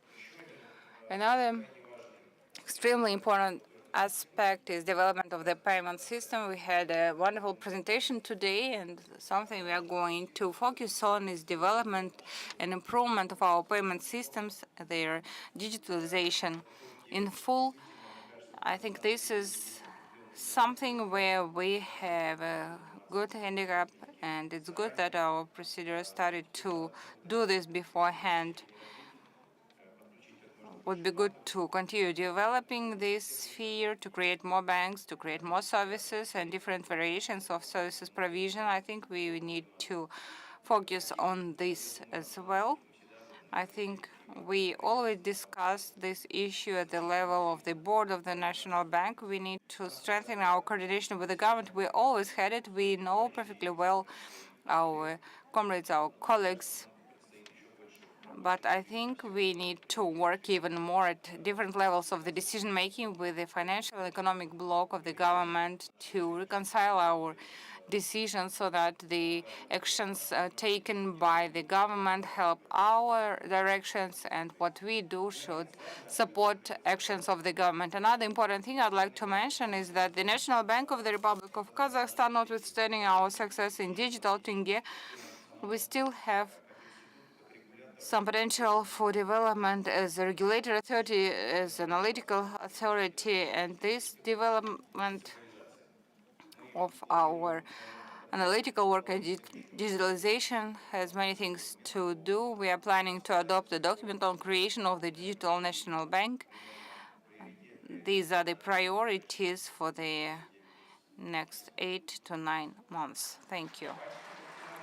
Thank you very much, Timur Muradovich, for this detailed answer. I think many questions of the audience have been answered now. To continue our session, I'd like to address to the chairman of the Azerbaijan Central Bank. Let's go back to inflation and monetary credit policy. The annual inflation has reached its peak, and it passed its peak due to some processes. And in fact, when central banks discuss this problem, they say that we don't need to look at the annual indicator, but for the month indicator, because the prices are growing. And we see that in Azerbaijan, starting from May, in the context of high inflation, till the end of summer, there were deflation points at some times. The Central Bank of Azerbaijan was increasing the rates, announced certain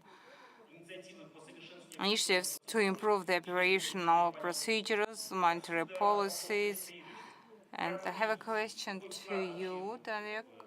What is the contribution to reduce the inflation process made by the cycle of the higher rates and stronger investment policy, and what are the innovations on improvement of the monetary policy? Thank you very much for your question.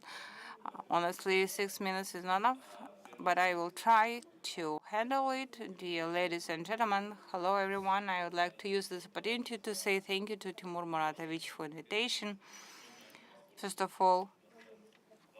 And I'd like to congratulate you and the people of Kazakhstan to this jubileum, to this anniversary. I wish you prosperity and well-being to the people of Kazakhstan, because we at the Central Bank understand that the anniversary, the 30th anniversary, is a symbol of the economic financial independence of any country. As for your question, to make it more clear for the audience about what we did, I will talk about 1 year and 7 months ago, when the new team at the Central Bank was formed, when I was appointed as the chairman of the Central Bank of Azerbaijan. Inflation in April 2022 was 13%. In September of the same year, it reached its peak, 15.6%. Now, in October, we had 3.9% of annual inflation. Inflation of our trade partners in April was almost 20%. In October of last year, it reached its peak 22.3%. Now it is about 10.1%. After our annual inflation, I moved to the weighted average inflation of our partners in the countries, depending on import. Inflation, not less than 70% of inflation was imported. At that period of time in Azerbaijan, in the financial sector, there were no interbank market. There was a very deep monetary market with some fundamental transactions with very high liquidity in the banking sector, which is concentrated. 80% of this liquidity was focused in 2, sometimes 3 banks, but mostly in 2 system-forming banks. The percentage channel was very weak. It was working with a weak signal, since there was no monetary market or interbank market. The lending at that period was growing actively. Specifically, the consumer loans were growing. Some preventive measures were taken on our side. I will mention them later. And the growth of the consumer loans in 2022 should have exceeded 30% in average before our preventive measures and actions. 2.5 to 2.8% is a growth every month. There was an expansion as well, because first of all, it was connected with the indexation of the social expenses. And as you know, Azerbaijan is very actively investing into recovery of the territories released after 30 years occupation. There are a lot of expenses used for recovery of this territory. Fiscal expansion took place, therefore, and in 10 days after my appointment, there was the first committee of the credit and monetary policy with the high pressure on the EU central bank and the whole team. And as you know, and my colleagues would agree, the international financial institutions were raising the question of why we are not strengthening the credit policy. Before the central bank raised the rate, and during our first committee sitting, we decided not to do that. And within the next 6 months, up to the October 22, we didn't reconsider the rate. There were two reasons why. The first was that the transmission of the percentage channel was not effective at that time, and the second was my personal reason that, and I'm sure a lot of people will disagree, that within the period when there is an inflation we are having during last 2 years, which mostly depend on import, the growth of prices is caused due to our trade partners, and percentage channel is not effective. And to make monetary policy more strict is not correct, and in some cases it might even bring to worse results in midterm and short term. What have been done by Central Bank of Azerbaijan? We changed the type of communication. We started providing new forecasts for the next midterm period for oil, which is our main export product, as well forecasts for inflation for our current balance. And in July last year, we set certain limits for personal credits from 2.8 up to 1.6. And we actively used the requirements to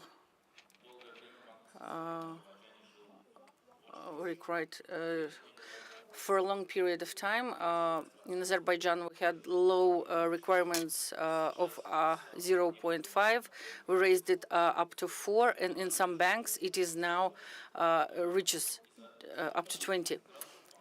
And considering high liquidity in concentration in bank sector, we made a differentiation in the size, in the scale. And last week we adopted and added some mechanisms of prudential control. We added parameters of concentration of interlinked parties, and by that we attracted liquidity which was excessive anyway. We stimulated decrease of concentration, and talking about instruments that we employed, the Central Bank of Kazakhstan in last year started implementation of new operation media for the monetary policy. We provided instruments for constant operation, instruments for work with open market, and we wanted to make interbank market. And the team of Central Bank, after a long time effort,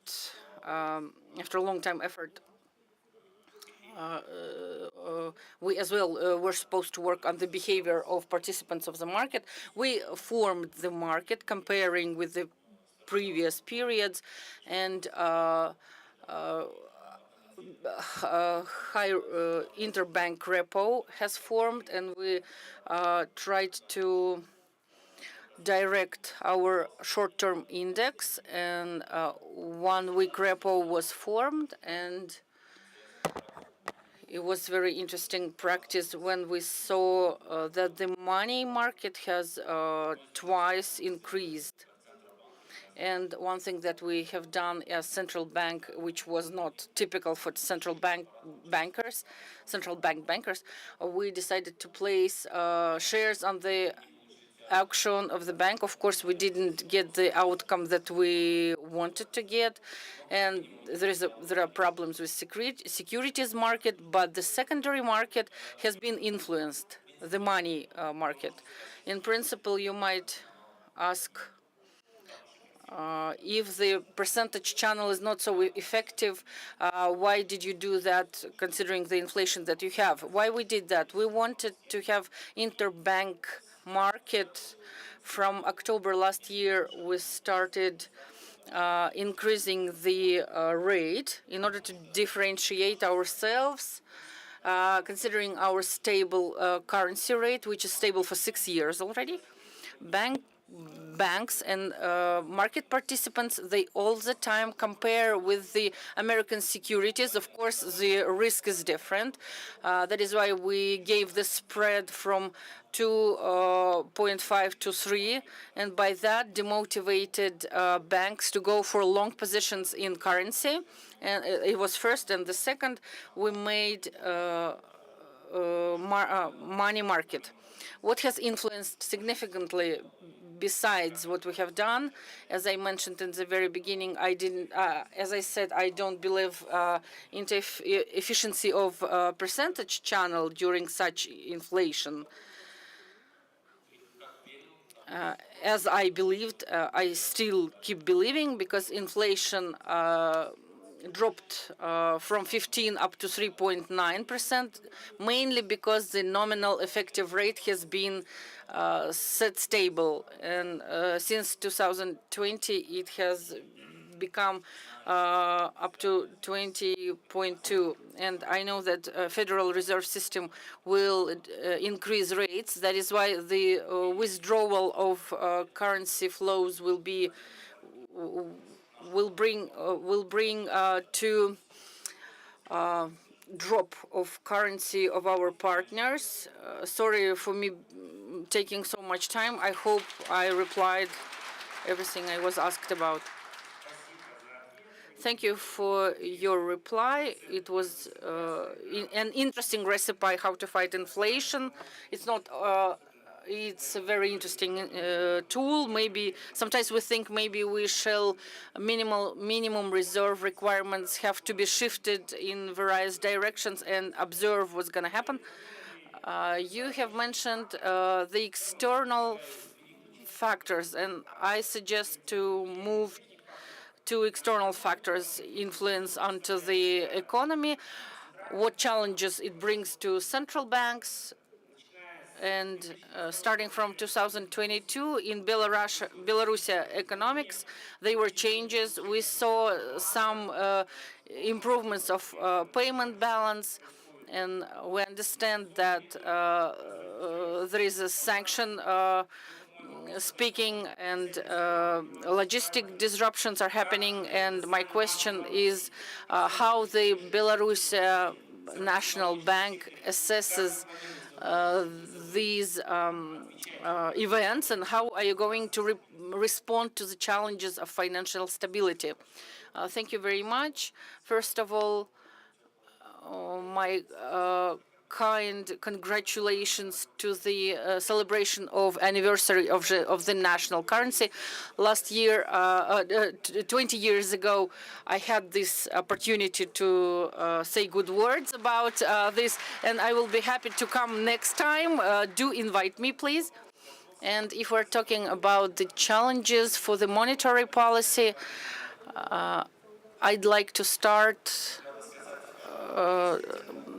from saying that really payment balance for export and import of trade, of services and goods in Belarus was positive to the GDP. It is being positive in a smaller figures, and we assess it for the 2024 from 1 up to 1.5% from the GDP, which is positive as well. This is very important.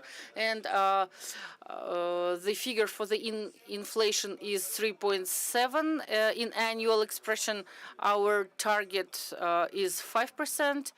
And we hope by the end of this year to reach this figure, and we expect some increase of inflation, and we have the same value for the next year. What to do with such challenges when you face them? What kind of policy has to be employed? I'd like to say some background information.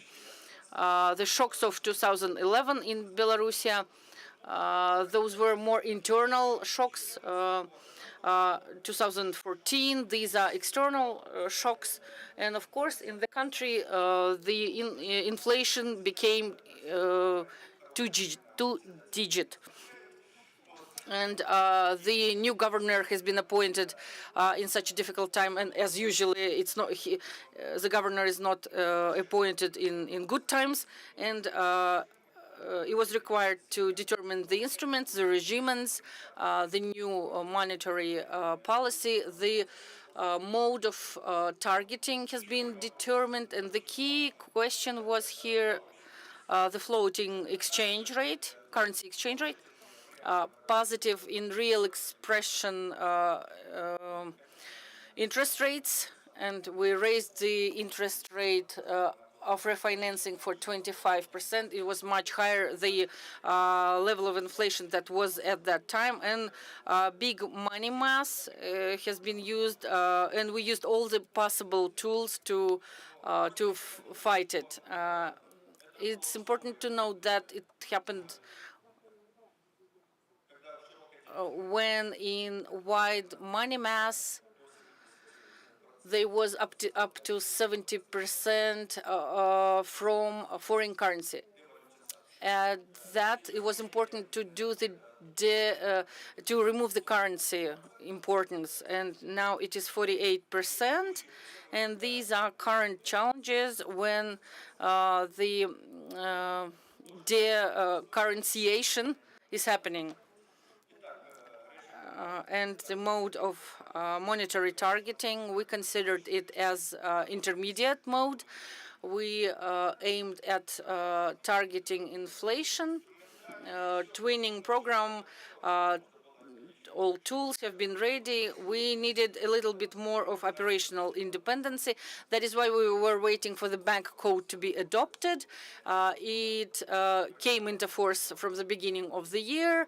The form when all the documents are being accepted for the monetary policy has been changed, and President is approving only the key targets. First is inflation, and then financial stability. So in 2020, we were ready to move to inflation targeting mode, but they were new shocks. There was COVID situation, and then they were a restriction to our country. And these are, of course, challenges. That is why we didn't move to targeting inflation mode. We started using new ways of cycling, macroprudential methods, and this was not standard way of addressing the monetary conditions. We didn't take away liquidity of the banks from on the market, but we did, and at the same time we didn't decrease the rates, and we went away from the market. By that, letting the banks to give credits to enterprises, and as a result, our enterprises have adopted themselves.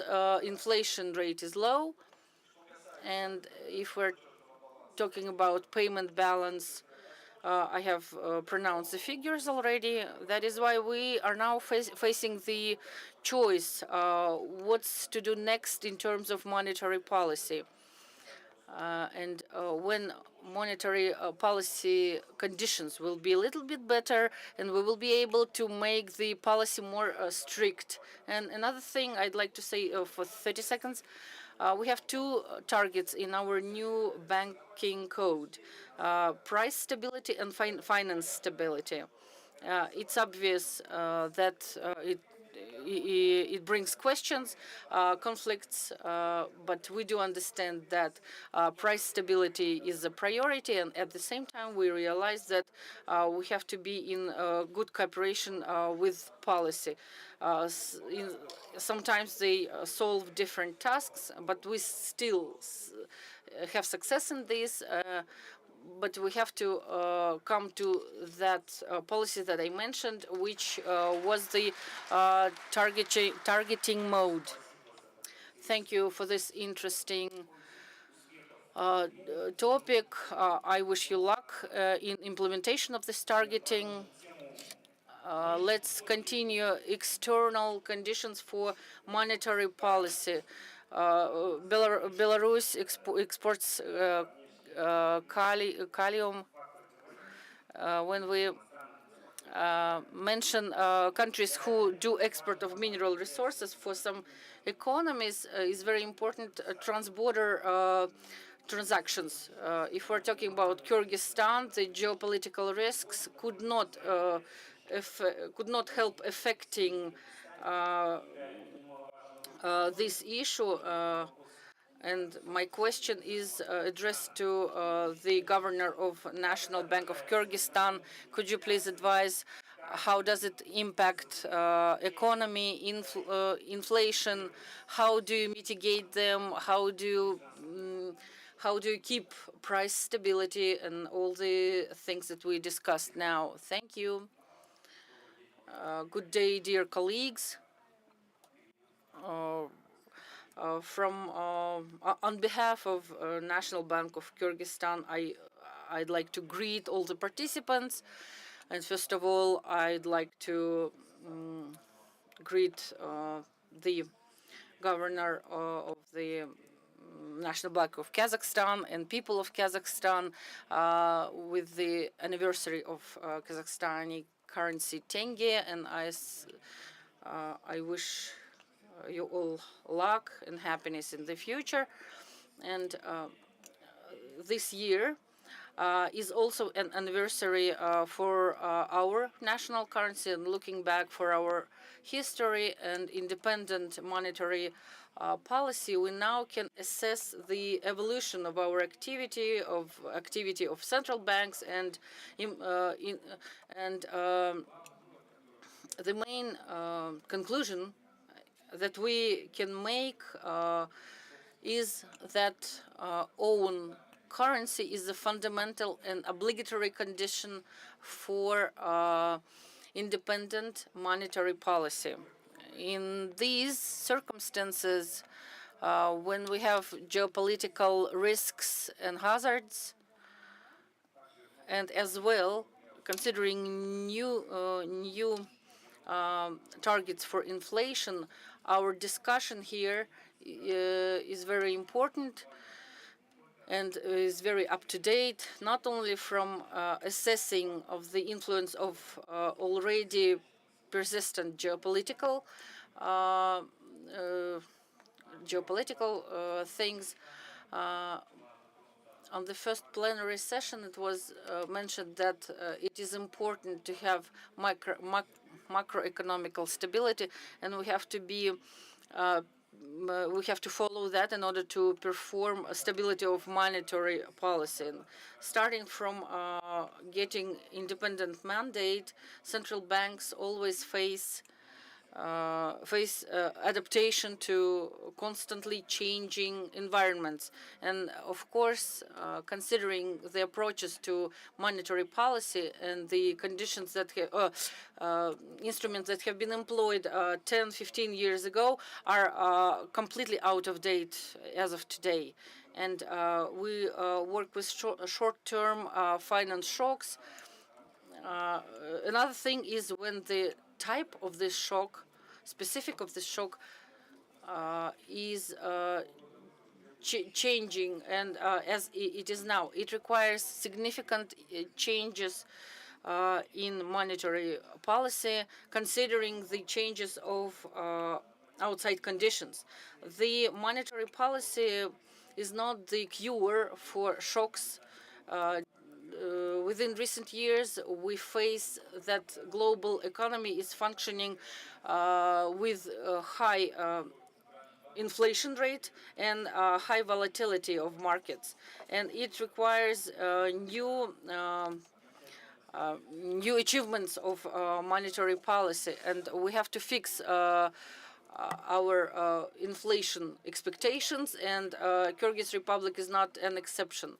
And after the pandemic, inflation processes were accelerating, and in that sense, we considered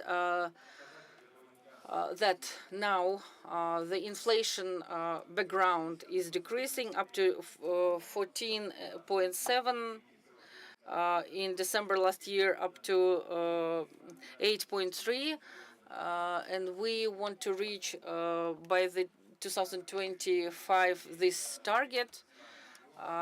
For Kyrgyz Republic and other countries of the region, pro-inflation factors are still being kept, and inflation on food is very harsh to those countries who import food supplies, and it decreases the reliability of food safety. And considering the monetary policy is very important in this this thing, and targeting the inflation together with floating currency exchange rate allow to develop efficient monetary policy. Besides, as it has been said before, it's important to have budget and tax and monetary policies. They have to be aligned between themselves, and especially considering that perspective are not clear. And it's obvious that further strengthening of credibility of this strategy helps to survive these uneasy times. The low and predictable inflation is an important foundation for the macroeconomic stability. As for the specific question asked by Klujan, indeed, starting from the previous year, there is some change in implementation of geopolitical risks. It, of course, had its effect in transboundary remittances. Kyrgyzstan is an exporter of workforce. About 1 million of Kyrgyz citizens work in different countries. Most of them work in Russia, and labor migrants send money, remittances, and from the point of view of the remittances without opening accounts, there are some changes. We see reduction in this in the recent times, which is connected with the geopolitical risks and other aspects. On the other hand, I would like to emphasize that recently the money remittance using cards is growing. This is something we know. At the same time, B2B remittances on payment cards are growing 10 times. The factors influence the inflation processes in Kyrgyz Republic and the currency markets. Today, we see stable expansion of the internal demand. In this context, the main priority of the monetary and credit policy of the National Bank is to ensure price stability, to preserve the macroeconomic stability in our country. We perform active regulation of liquidity in the banking system in order to minimize monetary components of inflation. And we control the currency markets in order to take appropriate measures in case of need. As for the measures on maintaining the financial stability. The National Bank of Kyrgyz Republic always had more conservative approach in working with the commercial banks, which promotes preservation of financial stability indicators in our country at quite a safe level. Thank you.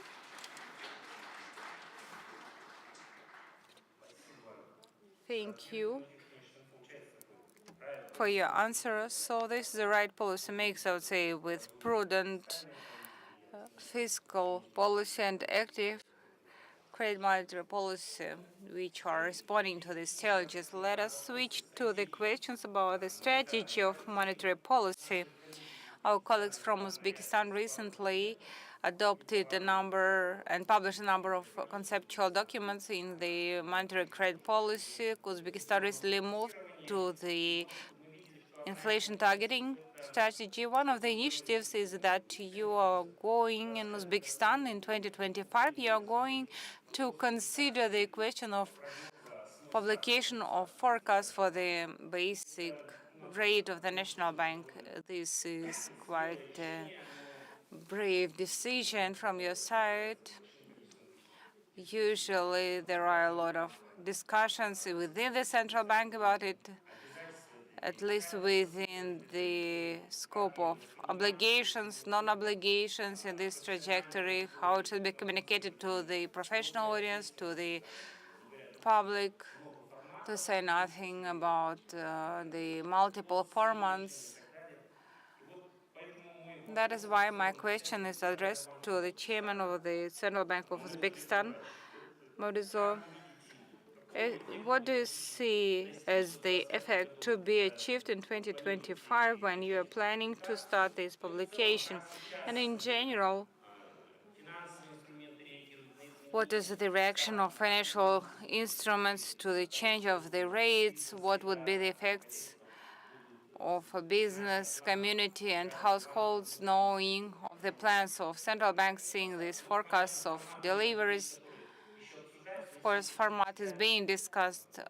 This is clear, but if you have any details, please share them with us. Thank you, Kalbek. I would like, first of all, to express my gratitude for this honor to be here with you today to celebrate the 30th anniversary of Tenge. Indeed, today's holiday is due to the workers of economic departments because Tenge, the stability of Tenge, this is something you have achieved due to your efforts. I would like to express my gratitude to my colleagues. I would like to start my answer with the second part of the question. In fact, not only today in Almaty, I think last time in August in Armenia we discussed this issue, then in Kyrgyzstan the question of monetary policy. Indeed, during the last 3 years, the whole world has faced a number of shocks, and these shocks today, they bring up the importance of the fiscal monetary policy, fiscal macroeconomic stability, financial stability. Everything to achieve the long-term macroeconomic stability. Indeed, previously, traditionally, the central banks were dealing with the monetary policy, first of all, were controlling of all the tools, and all the mechanisms were aimed at preservation of inflation. Today, the archi important question is financial stability. And the central bank, together with the pricing stability, should include into its consideration the financial stability, and together with the government, financial consolidation should be considered, because all the colleagues sitting here today have to pass this way, and there is nothing new in Uzbekistan what we would use in Uzbekistan. We use the same tools as used by other colleagues. At the same time, I'd like to focus on some aspects, because we all feel nowadays that in the context of instability and uncertainty, it is very difficult to determine what would be the delay for the monetary fiscal policy to act and the measures taken effect on the economic activity. I think now most of central banks have the challenges to control the pricing, inflation, return the financial stability and strengthen it with the preservation of high inflation expectations. Indeed, today we all can observe high stability and rigidness of the financial processes. Based on the results of October, we have achieved 9% level of annual inflation, and it is within the limits of our forecasts. But at the same time, I should emphasize that the base inflation indicator is still at the level of 0.6 percentage point above the inflation. This means that we, together with our inflation operational tools, should achieve the level when we could use this mechanism to reduce the inflation expectation from business and population to a certain level. In this connection, we, notwithstanding the very good real margin compared to inflation and monetary market, we keep the rate at quite a restricted level within 14% starting from March of this year. If we look at the conditions with the narrowed horizon, we honestly have to rely mostly on the input data and our expert opinion, because today these uncertainties do not allow us to use conventional mechanisms and analysis tools. In the period of high uncertainty and volatility, the monetary and fiscal policy as it is should not become a source of uncertainty. Each our step should be checked and signals should be clear and understandable. Today, the key challenges for the financial stability are some components of internal proposal and the increased internal demand, on the other hand, which is supported by the budget policy measures and the part satisfied by import, by creation of the tension in the currency market. And the most important thing is limits in transmission connected with the credit policy limits. The real interest rates are high, and it's hard to work on improvement of efficiency of the transmission, which plays the bigger role than the further increase of the interest rates.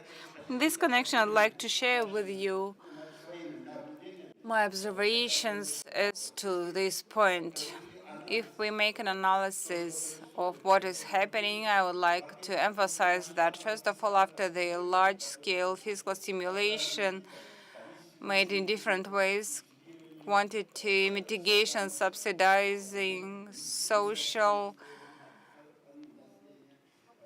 difficulties, and insecurity of the population, recovery after pandemic, the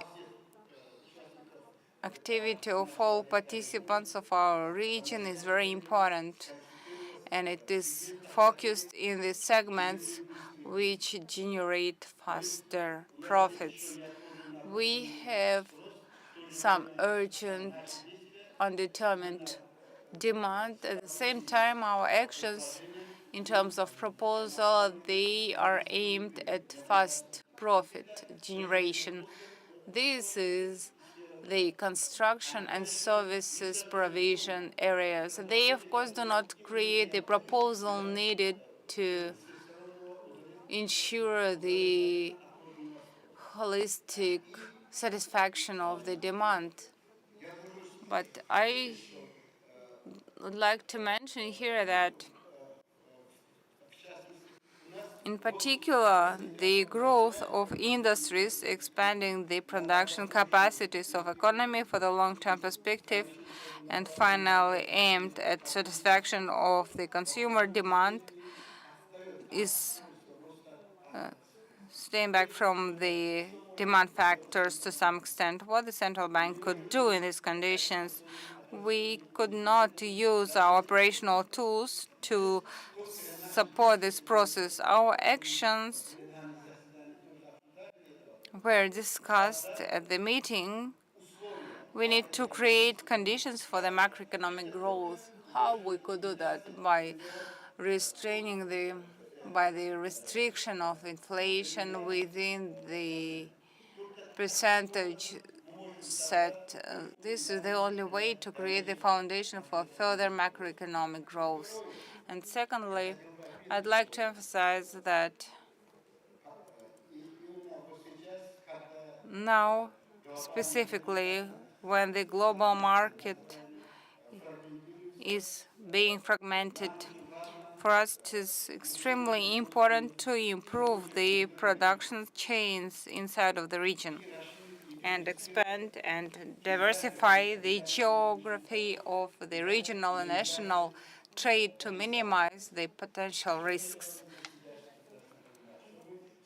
You all understand what I'm talking about. We are talking loudly about the global market and so on, but we see that this global market, to some extent, it is fragmented, and we need to use this opportunity and solve our problems.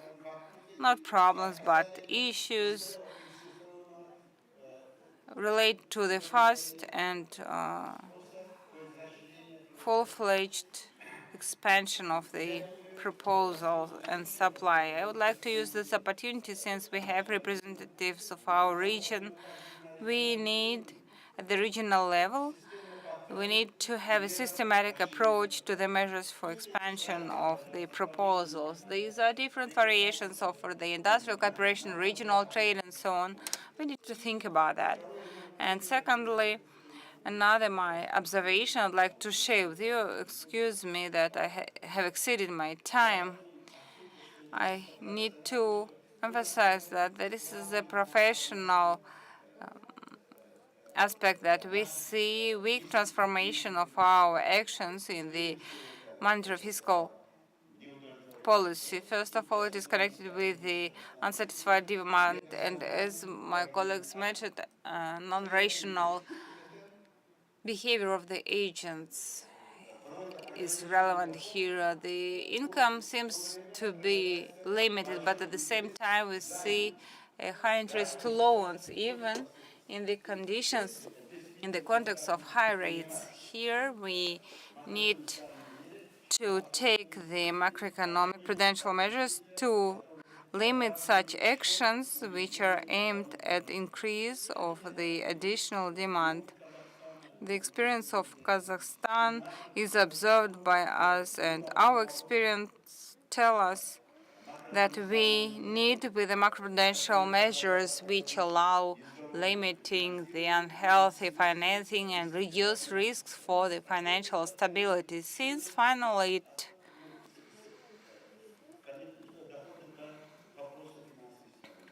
starts touching upon the issues of financial stability. And the last thing I'd like to mention here is that during the first plenary session, they discussed this topic in all countries participating today in this Congress. They do not manage to reach the counter-fiscal policy because the economy has adapted in the last 2 or 3 years to live in the conditions of the high deficit, which, honestly saying, is a burden for the monetary policy. In this context, we continue the strategy of fiscal consolidation and We need to increase the strategy to join it with the fiscal policy to ensure the growth in the economy. Here I'd like to stop. As for our actions related to determination of the forecast for the base rate forecast, so this is a tool which allows us to build the midterm development plans based on our intentions. And we do feel that the market is listening to our proposals. From this position, the plans by 2025 are aimed at showing both to business and population our intentions in terms of ensuring the pricing and financial stability. Sorry for taking too much time. Thank you. Thank you very much for your detailed answer. Indeed, many speakers touch upon the issue of interaction of the fiscal and monetary policies, and during the first session we discussed it actively.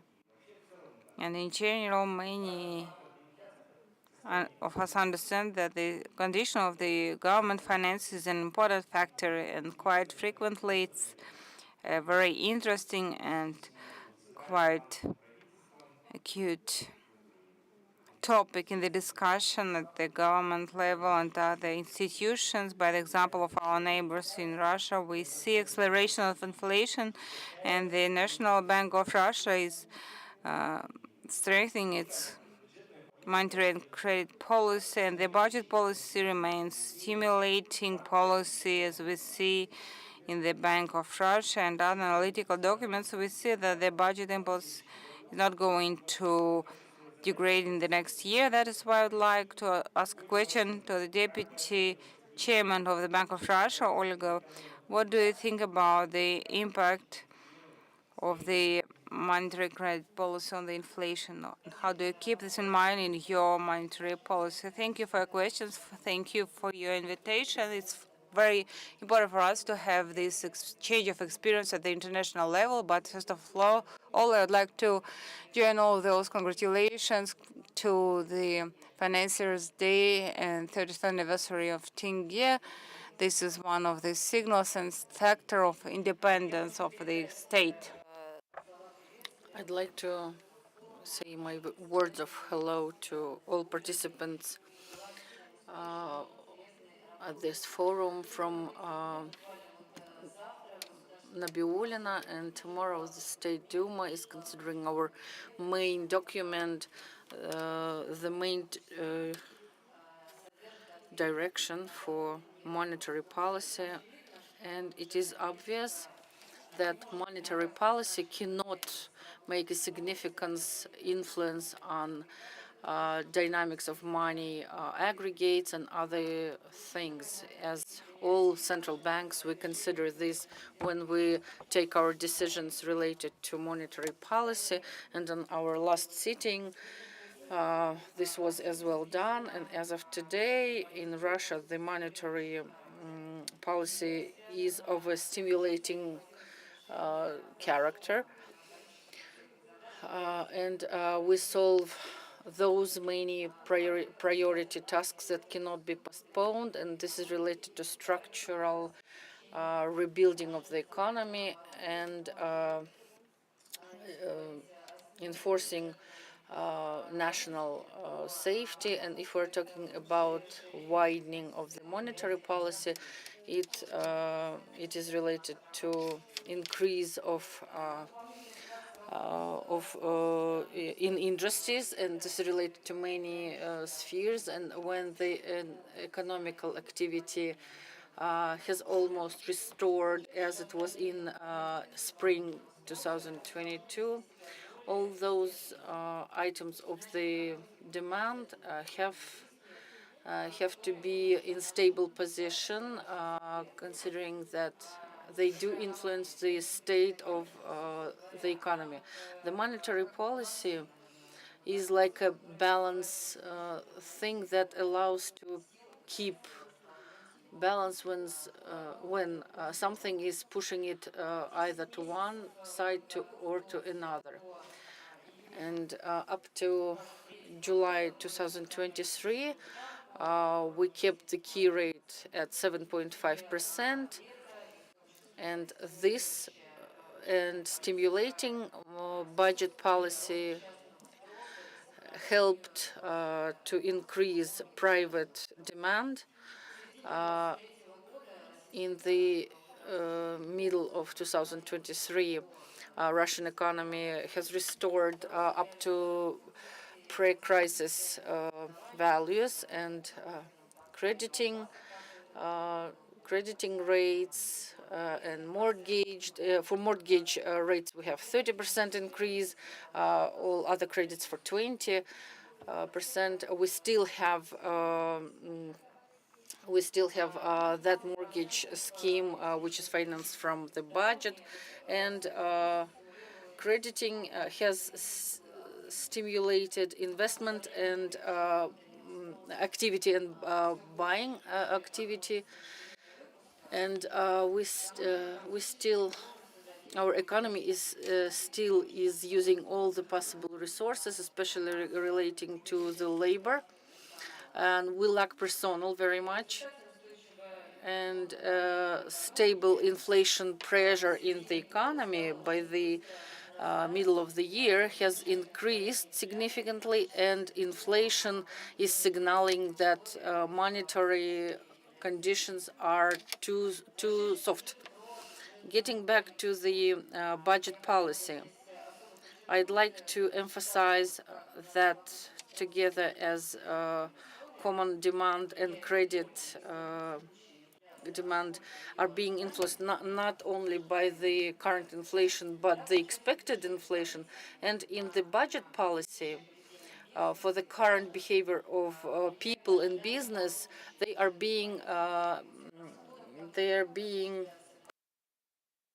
influenced by various budgets which will be introduced, and in the future years, as you have mentioned, the scale of this stimulus will decrease, as we have foreseen that, and we consider this when we take our decisions. And at the same time, this influenced how we assess the neutral rate. We have reconsidered it twice. In this year, we raised it from 5.6% up to 6.5, and in October, we raised it up to 6.7%. And now we need a more bigger key rate, and especially considering the influence to inflation. On the last sitting, we have raised the key rate very significantly, and during the past period, we raised it up to 7 interest points, up to 15%, and we will make it again if it's necessary, if we don't see the lowering pace of inflation. At the same time, I'd like to note that high key rate, besides it does influence the behavior of population, and people are more tended to do savings. People are more likely to invest their funds into deposits in the banks. And if we're talking about the monetary policy, there is a budget rule.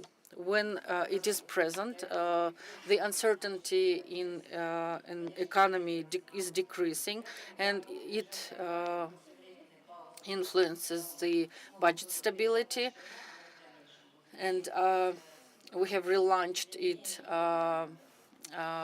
and we're going to change its parameters. And our aim for inflation is 4%, and this is our nominal anchor for the monetary policy. The budget rule is working as an anchor for long-term budget policy. together at the same implementation of targeting of inflation gives our synergetic effect, and similar to how we consider the budget policy, Ministry of Finance considers the target for inflation and influence of monetary policy for the economy and prices dynamics when the project for the budget is being developed. And it's very important here, a close cooperation between us. On all our sittings, we have representatives of Ministry of Economy, Ministry of Finance, when we determine the amount of key rate. At the same time, we do participate in all negotiations, in all discussions for budget initiatives. But both we and the government independently take decisions within our scope, and it allows us to keep our independency related to the monetary policy, which allows to correct the situation and to keep that specific balancing function.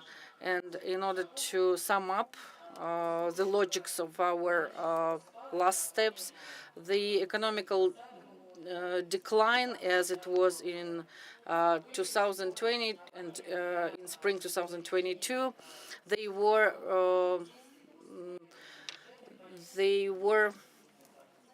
things for keeping the monetary and budget policies. It allowed to restore the economy up to its potential, but now this process is over, and considering the spurs that has been given during previous time, we are going to tough criteria in economy in order to return it back to a stable position. And if next year it will still be stimulating, we shall reach the stiffness, and if it's not done, then the monetary policy has to do that, and we have enough tools to do that. Thank you for your reply, Olga. This was very interesting comparison of monetary policy with balancing rope walker. And yes, it is an anchor for the budget policy. We have several minutes for our session, and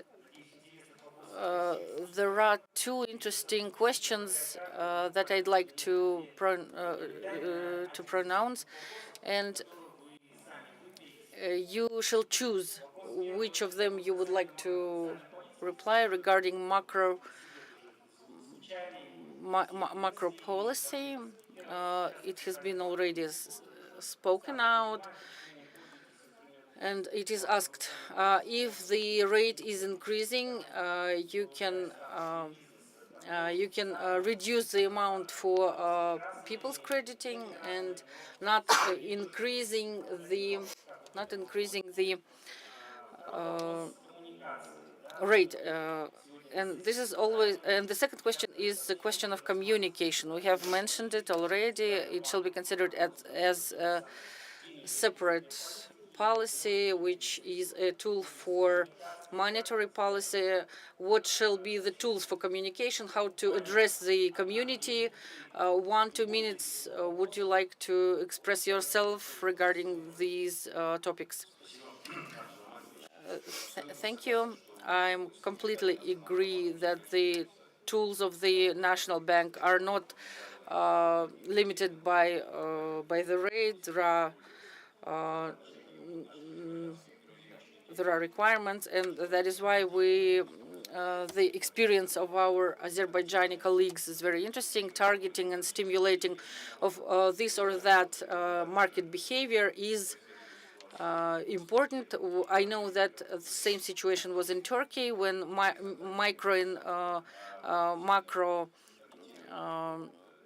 influences were targeted, and they targeted some specific economical values and priorities. And I think we should do the same and address these particular issues strongly. There should be fine-tuning in this sphere.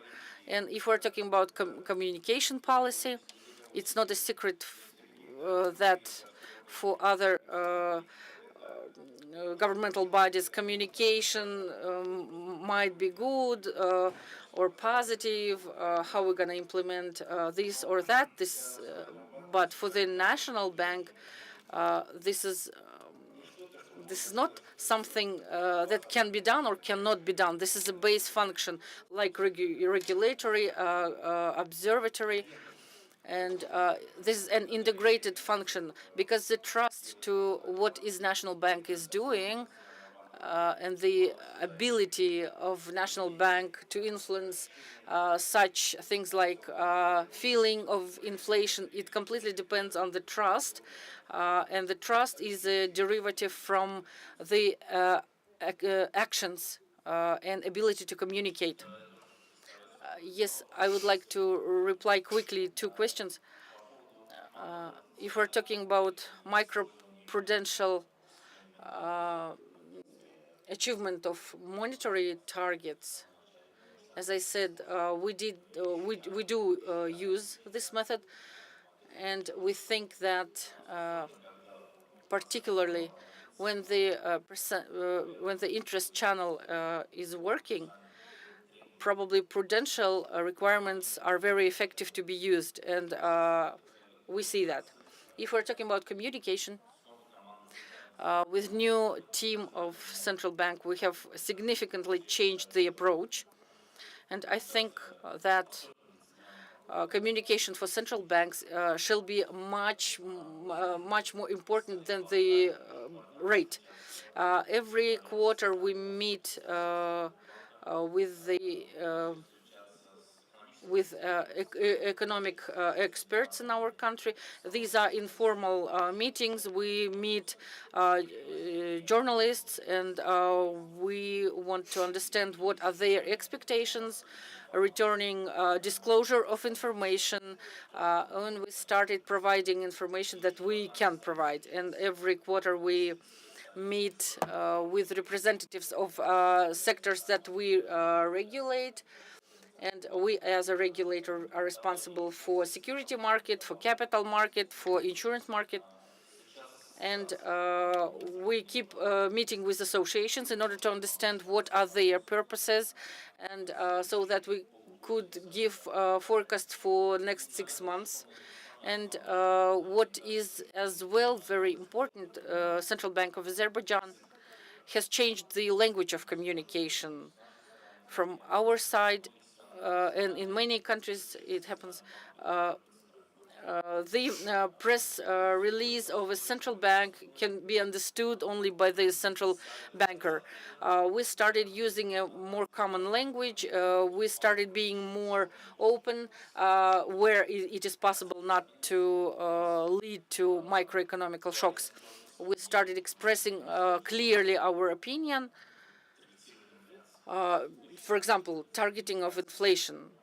We consider that for Azerbaijan, where fiscal policy is the dominant thing, and countries which depend highly on import and geopolitically depend, inflation targeting is not the best thing to do, and we openly say that. Despite despite worldwide, all countries are striving to that, and comparing fiscal policy and monetary policy. In an ideal world, it would have been very good. But let's remember that considering the case, if we're talking about Azerbaijan, and it might be related to many countries of our region, that considering the plan of the government related to the population, from the point of view of increase of investment, of development, and considering the geopolitical risks, and considering the dependency on the import, it would have been good if the fiscal central banks have to be independent in that extent.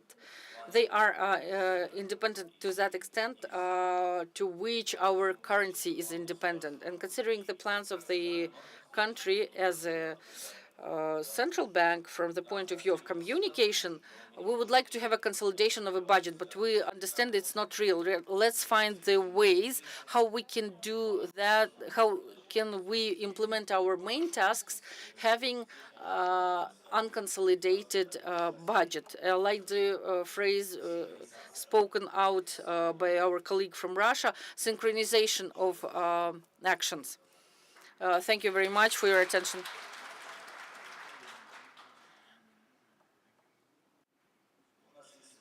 We have experience in implementation of one tool, which is called calculated amount of estimated risk.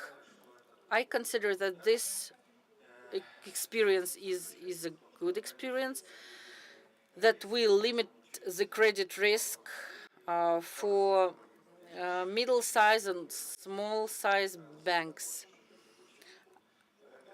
And this value is determined, and it's not like limiting or prohibiting. If you want to take risks, then you have to make a bigger amount of abundance of capital. And from other side, as using this figure as macroprudential figure in difficult times helps to reduce the people's crediting and implementation of monetary policy. And I'd like to emphasize that when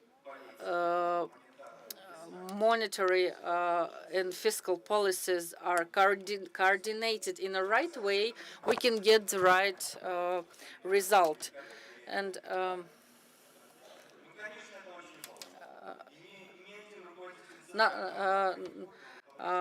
not even one governor of the central bank can say that it's not like this.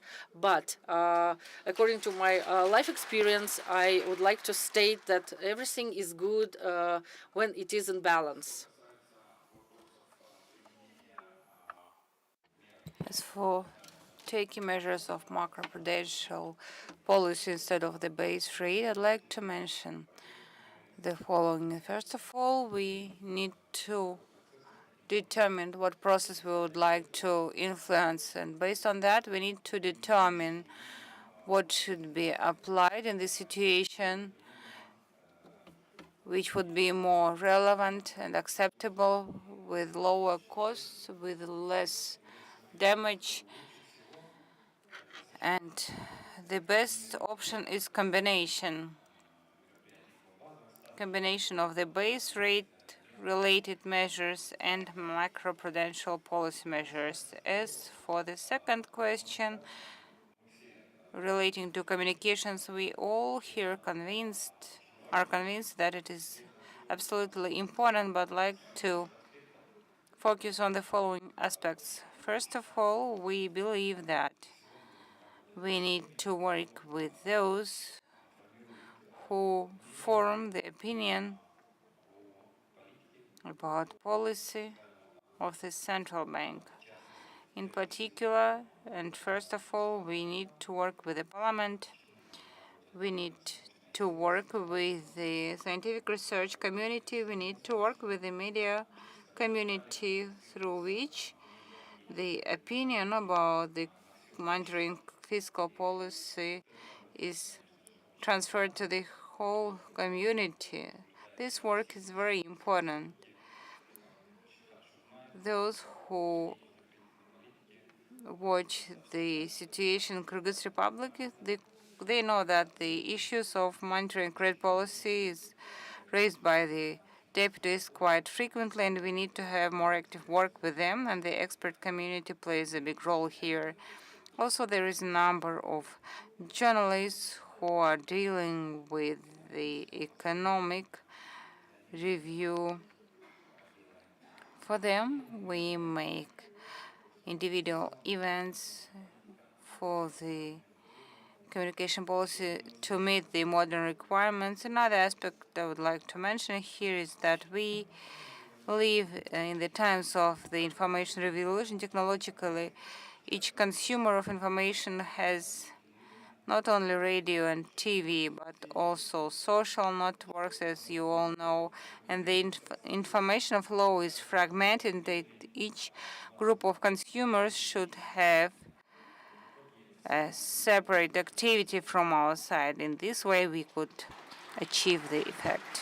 Thank you. I'd like to add a few words to the first question. Today, and having had discussion with my colleagues, in the existing landscape, there is no border between the monetary and credit policy and macroprudential measures, because currently the situation in the banking system, in the financial system, and in the monetary policy demands to have a more close interaction and application of both methods to achieve the final ultimate goal. Of course, we could have separate banking products here, but the main thing here is to achieve the financial stability, first of all, for the second-tier banks. As for the second question here, I need to emphasize that currently the communication policy has become an important tool in the monetary and credit policy. In other words, now this is the time when our words have same power as our actions. What I mean here? By commenting and explaining the economic situation to the community, we have better understanding of those points. And secondly, in the conditions of complexity and uncertainty, the monetary and credit policy should not become the source of uncertainty on its own. And the third point I would like to mention here is that the efficiency of communication determines the quality of influencing the transmission mechanism curve of profits and revenues and long-term banking products. Thank you.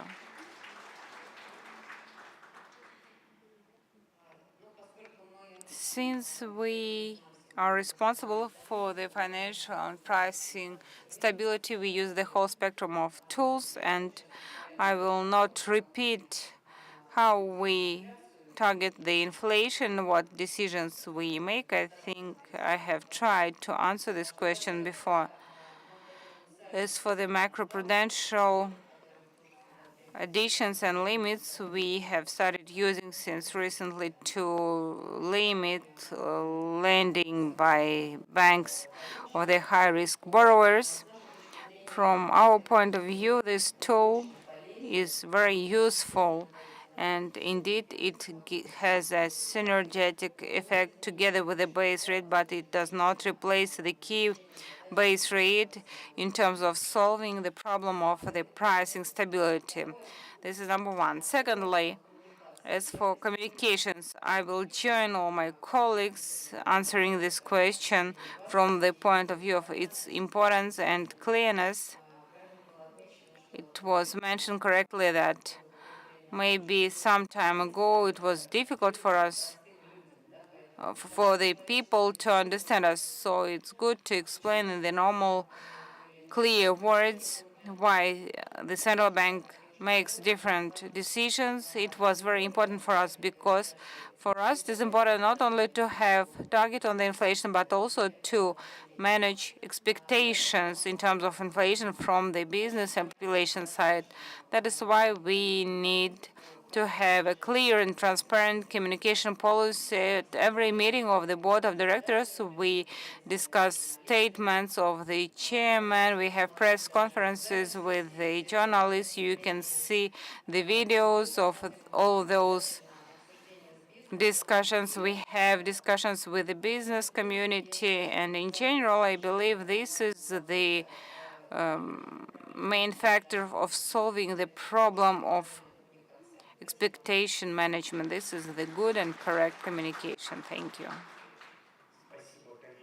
Thank you, colleagues, for this interesting discussion of this topic. I think we have had a very good and fruitful discussion. We see that all central banks of the region are adherent to the inflation reduction measures. They use different combinations of tools, so the key rate, macroprudential regulation, trying to control the expectations. I would like to express my gratitude to the speakers for our panel session. Let us give them a round of applause.